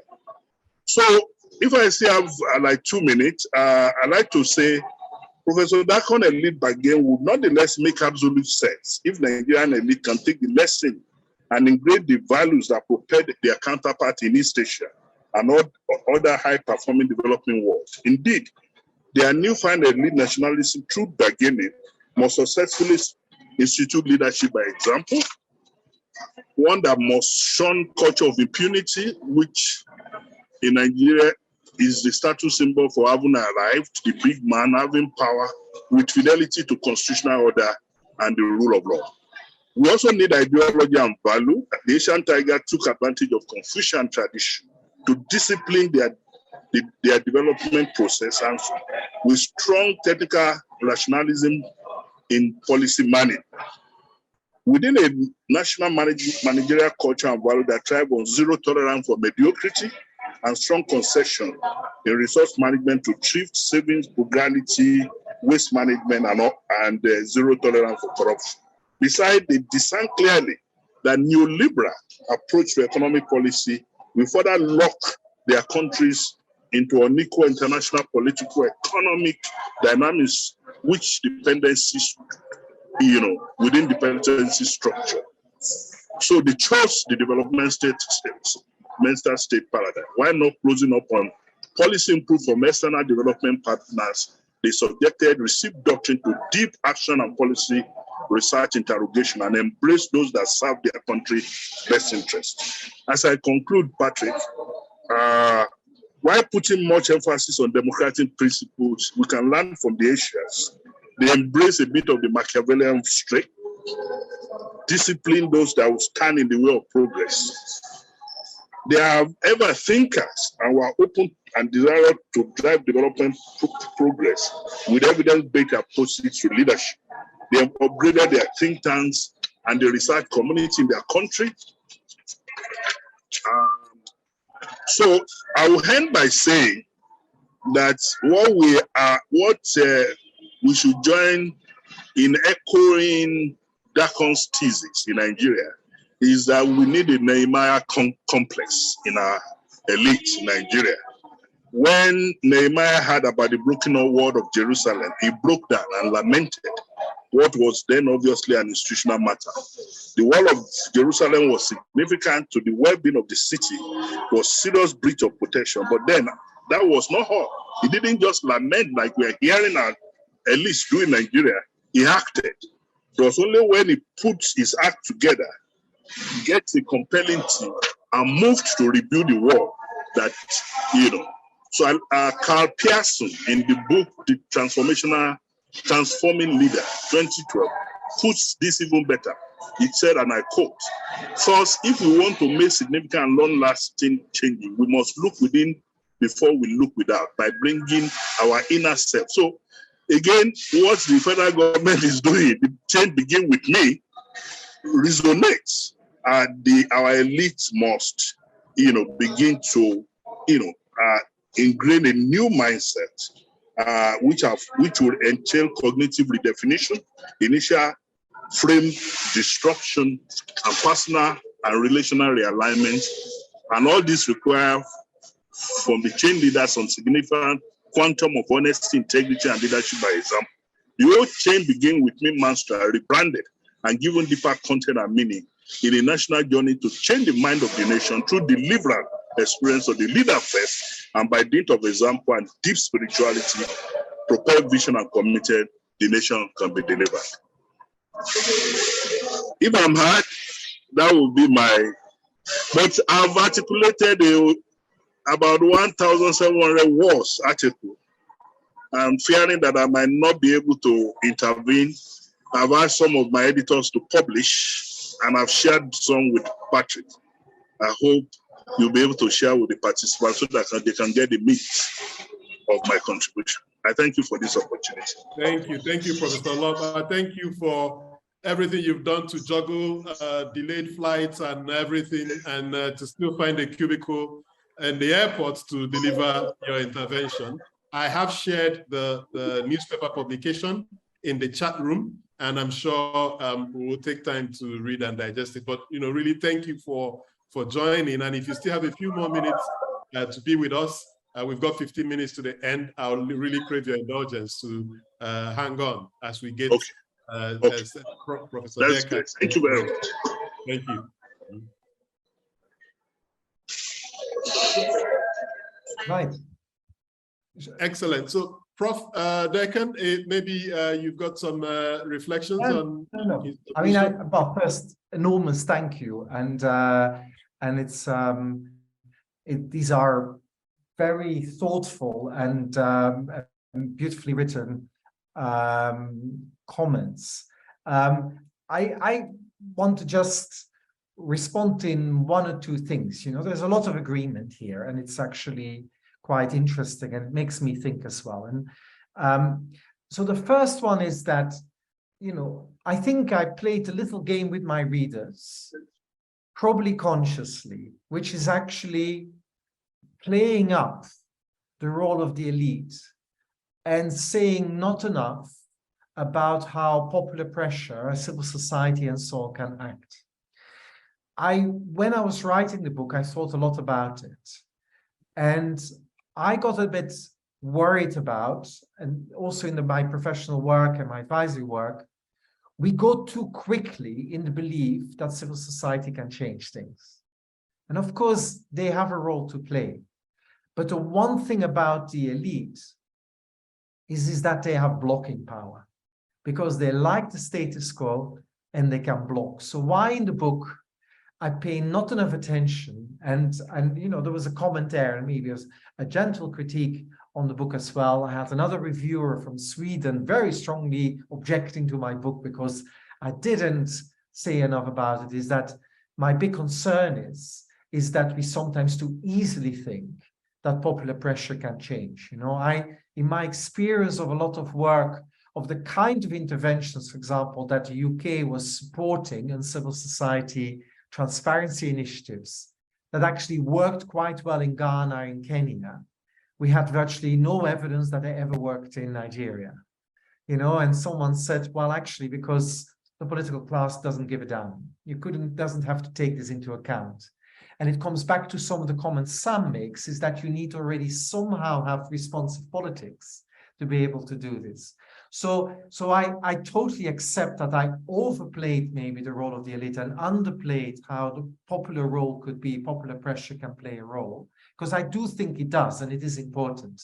But I wanted to do it to almost get that kind of reaction, that people started really thinking, we've forgotten sometimes how powerful elite players can be.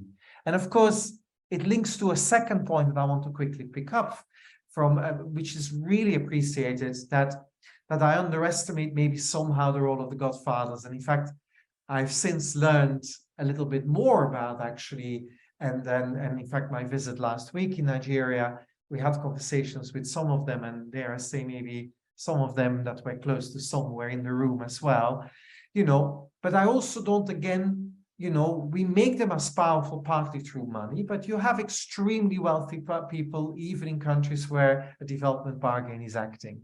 But we also give them the power because we allow them to control the politics.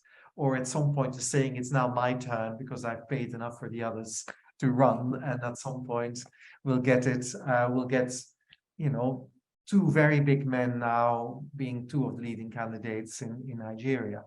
Now, the sociological factors in a powerful way. In fact, someone in one of the events in Lagos, someone raised the point and saying, look, it's probably only a couple of traditional leaders, a couple of godfathers, a couple of ex-presidents and so on. The elite is small. There's 30 people, 40 people or whatever. There is a group like that, no doubt. And we can probably all fairly quickly name them and quickly agree of who the 30 would be. But I actually would argue the elite is bigger than that, because their position is there because the others allow them to be. It comes back to that Stockholm syndrome. A lot more, several hundred, maybe some thousands, maybe even more, allow them to be because they allow the system to operate. So even though it's there, the big man problem and so on, I would argue that existed in East Asia as well. And we should be very careful not to overstate that it's all culture. You know, I do see change in African countries, even within cultures that are more familiar to what we see in Nigeria. So we shouldn't, I don't want to overplay Confucianism because, you know, for a long time, Confucianism existed and nothing changed in these countries. So at some point, it needs again the agency, it needs again that context-specific mobilizing aspects in your culture, and to reduce Nigerian culture or West African culture or African culture in general as if they don't have aspects to play into. I don't want to buy that. You know, we have European cultures, very different places and so on. You know, Max Weber said it was only Protestantism, and by God, actually, you know, I come from a Catholic country. They also managed to grow at some point. You know, it doesn't have to be a simple thing. I think you need to find a way of mobilizing these factors. And it comes back to the answer I gave to Sam. You know, build your narratives around the things that actually are positive values in your society. That's how a clever commander-in-chief, communicator-in-chief, politician plays around these development, build around it, and use them for the better. But it's not that I don't want to recognize these constraining factors. They are constraining factors, and I totally appreciate the comments made that critiques should be had, and that Nigeria is a complex place. But I will end by thanking, and I will read with so much more care the comments made, and I will definitely take them into account. And I will also tweet them around and distribute them further as well. So thank you very much. Thank you very much, Professor Stefan. Let me take just two quick comments or questions from the participants, and then we'll do a closing comments. Akinade, if you can go very quickly. Yeah, thank you, Patrick. I think listening, thank you, Professor Dekon and Professor Olapa and Engineer Madi. It's been an interesting panel.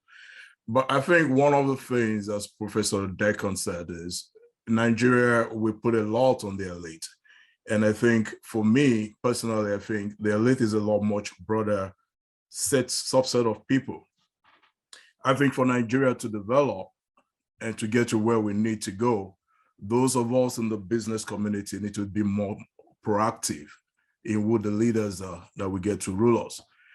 They've taken, the business elite has taken a seat back, and this has allowed a subset of people to take over the political limelight or the political power, making decisions that they don't understand about, that is impacting everybody.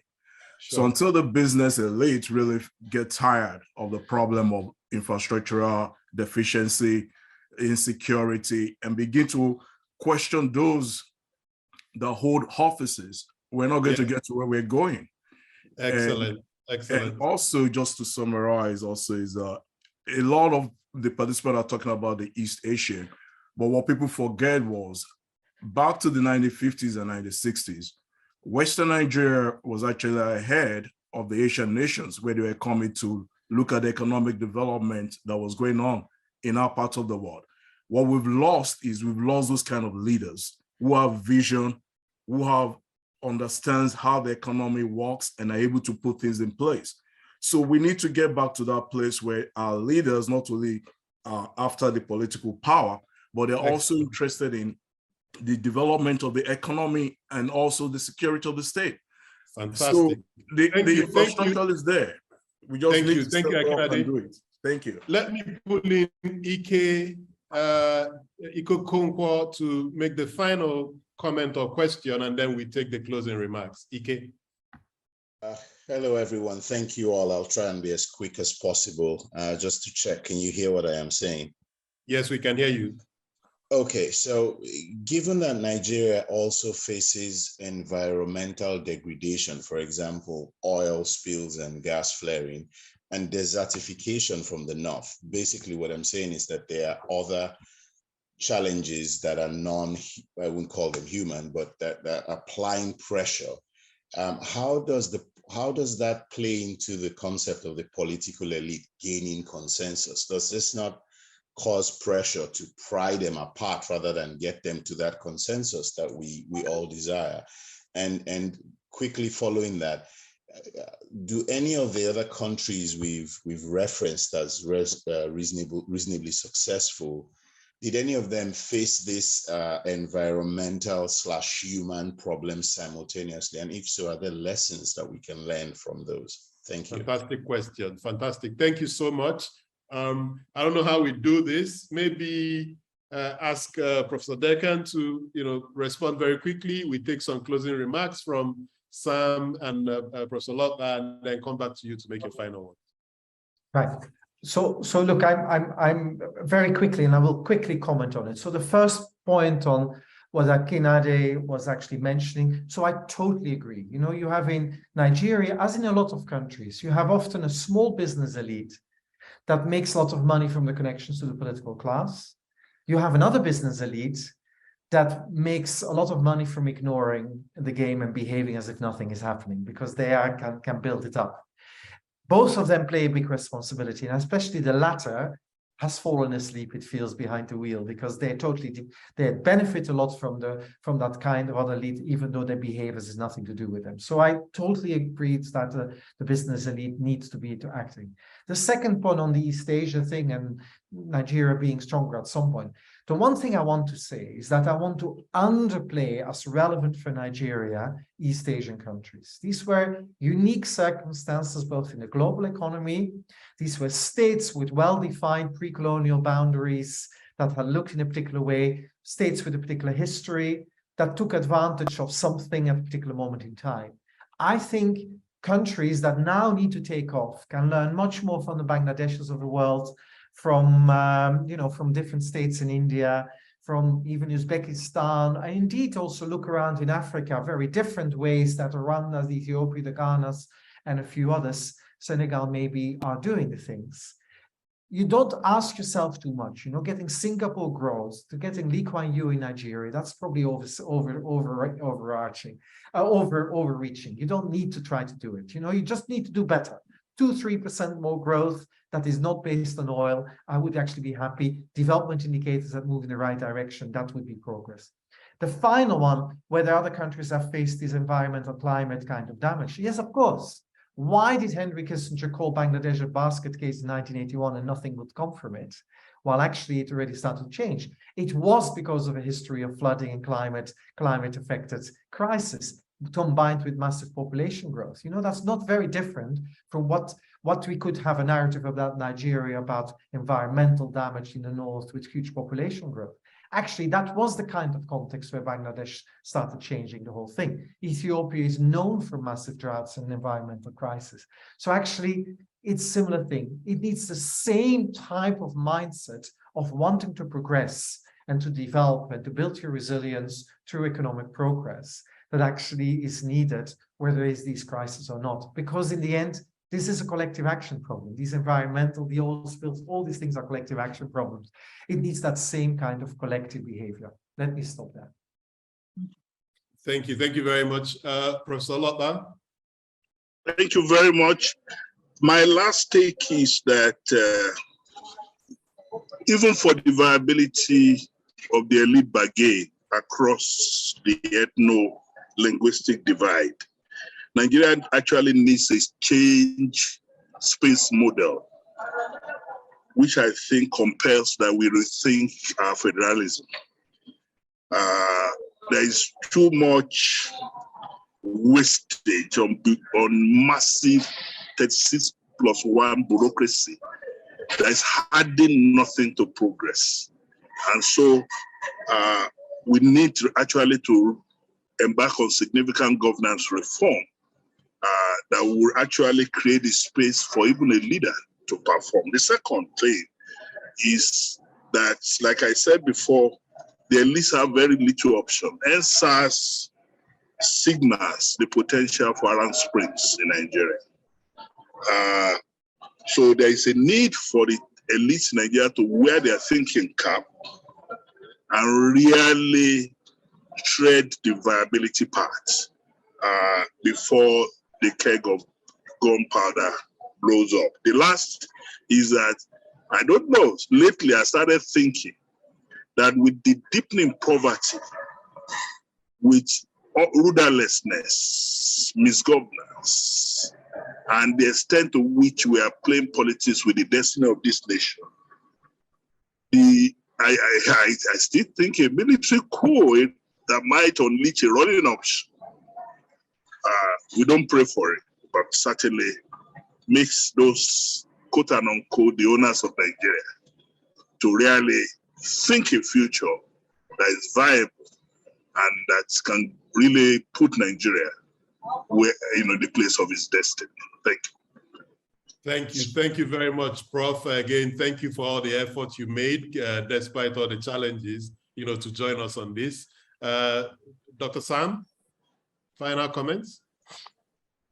Thank you very much. I think, let me say first that I think the movement bargain can actually be, or works now as a form of explanation for the historic China-India also. I mean, why a democracy is working and the democracy is not working there.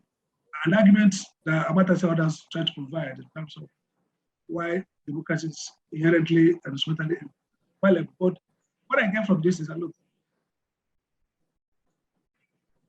leaders can develop a good development strategy, build enough comfort around it, insulate it from conflicts and disruption, and drive it consistently over a measure of time, willing to course correct, make mistakes and reverse, and keep on that trajectory, then it no matter whether they're democratic or not, they would get the result called development.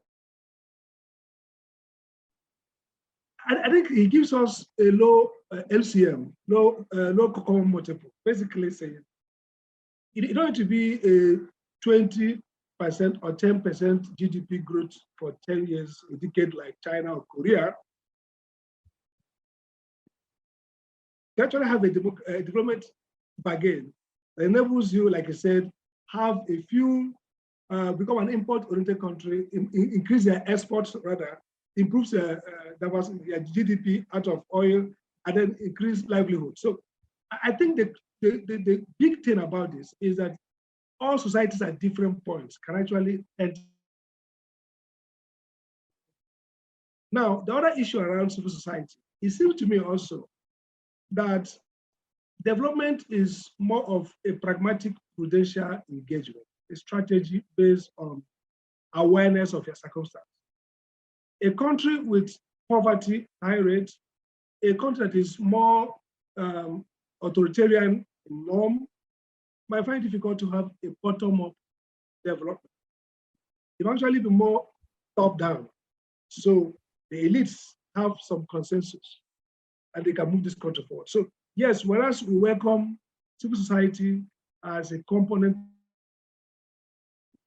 but it might be really maybe not realistic at the context we find ourselves to think that this transformation will be bottom-up necessarily. I think it's important to focus on the political elites and what is good about this is that functionally, we can see how we can incentivize them to pursue growth and development without fear or ideological transformation in their mentality and ideology. You don't really need to create them as born again, as Prof says. They don't need to be born again in that ideological, ethical sense. They can actually be made to see the short-term, the defeat of their selfish ways and benefit to line up to development. And then finally, I would like to say that this is practical because the patient's parents, they are talking about development. They are talking about rescuing Nigeria. They are talking about moving us from to production. They all are speaking in terms of a crisis. Maybe the strategy of a few who are more like provocateur is to deepen that cognition of the crisis such that this crisis cannot be solved or managed in the typical way, a perfect storm. And the only way for us is to move away from this trajectory and enter into it. So I think that development is ultimately a work of strategy. Sure. Strategies are looking at leverage, finding the anchor. What is that lever you can use to steer things? And what is that message at the moment and the message? So that's why it's called a bargain. Many things can go wrong, but you need to almost like mythically put everything together and pray no serious aggression so that the ship can sail smoothly to Excellent. Excellent. Thank you very much, Sam. And final word from you, Professor Dekan. Yeah. So will Nigeria's elite gamble on development? Final word. I'm an optimist. I can't be working on development in general if I'm not an optimist. And evidence suggests that countries surprise me. So I think Nigeria will surprise me sooner rather than later. I think it probably will need conscious action from the business elite. They will have to play their role. And secondly, I expect it probably to come maybe initially more from some states where things are beginning to change and governors acting in particular ways and becoming more examples. So a little bit from below. But then I think the realization, because crisis point will come. And I think, I am not a fan of military coups. I am not a fan of popular uprisings with capture and totally unexpected things. I think more in the political class will begin to realize that they will have to play a different game as well. And then more in the business elite and in other parts, we'll see that. So yes, I think they will gamble. I'm not quite sure when exactly, but I'm very hopeful. Thank you. Thank you very much, Professor Derkan, Professor Tunji Olaupa, and Sam Amadi for making time to join us this afternoon to discuss this very important topic with Nigeria's elite, gamble on development. I'm also quite optimistic, that we can do it. We've done it before. There was a time when Nigeria was a pariah state and we returned to democracy. Crisis led us to return to democracy. Crisis led the elite to gamble on democracy.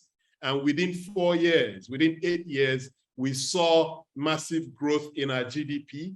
I feel we're at that point again, if not for anything, just the rhetorics coming out from the key presidential candidates points to the fact that they recognize that we're at a crisis point. And I expect that all of this will focus the mind to get us on the path that leads to development, and it's development that impacts the individual.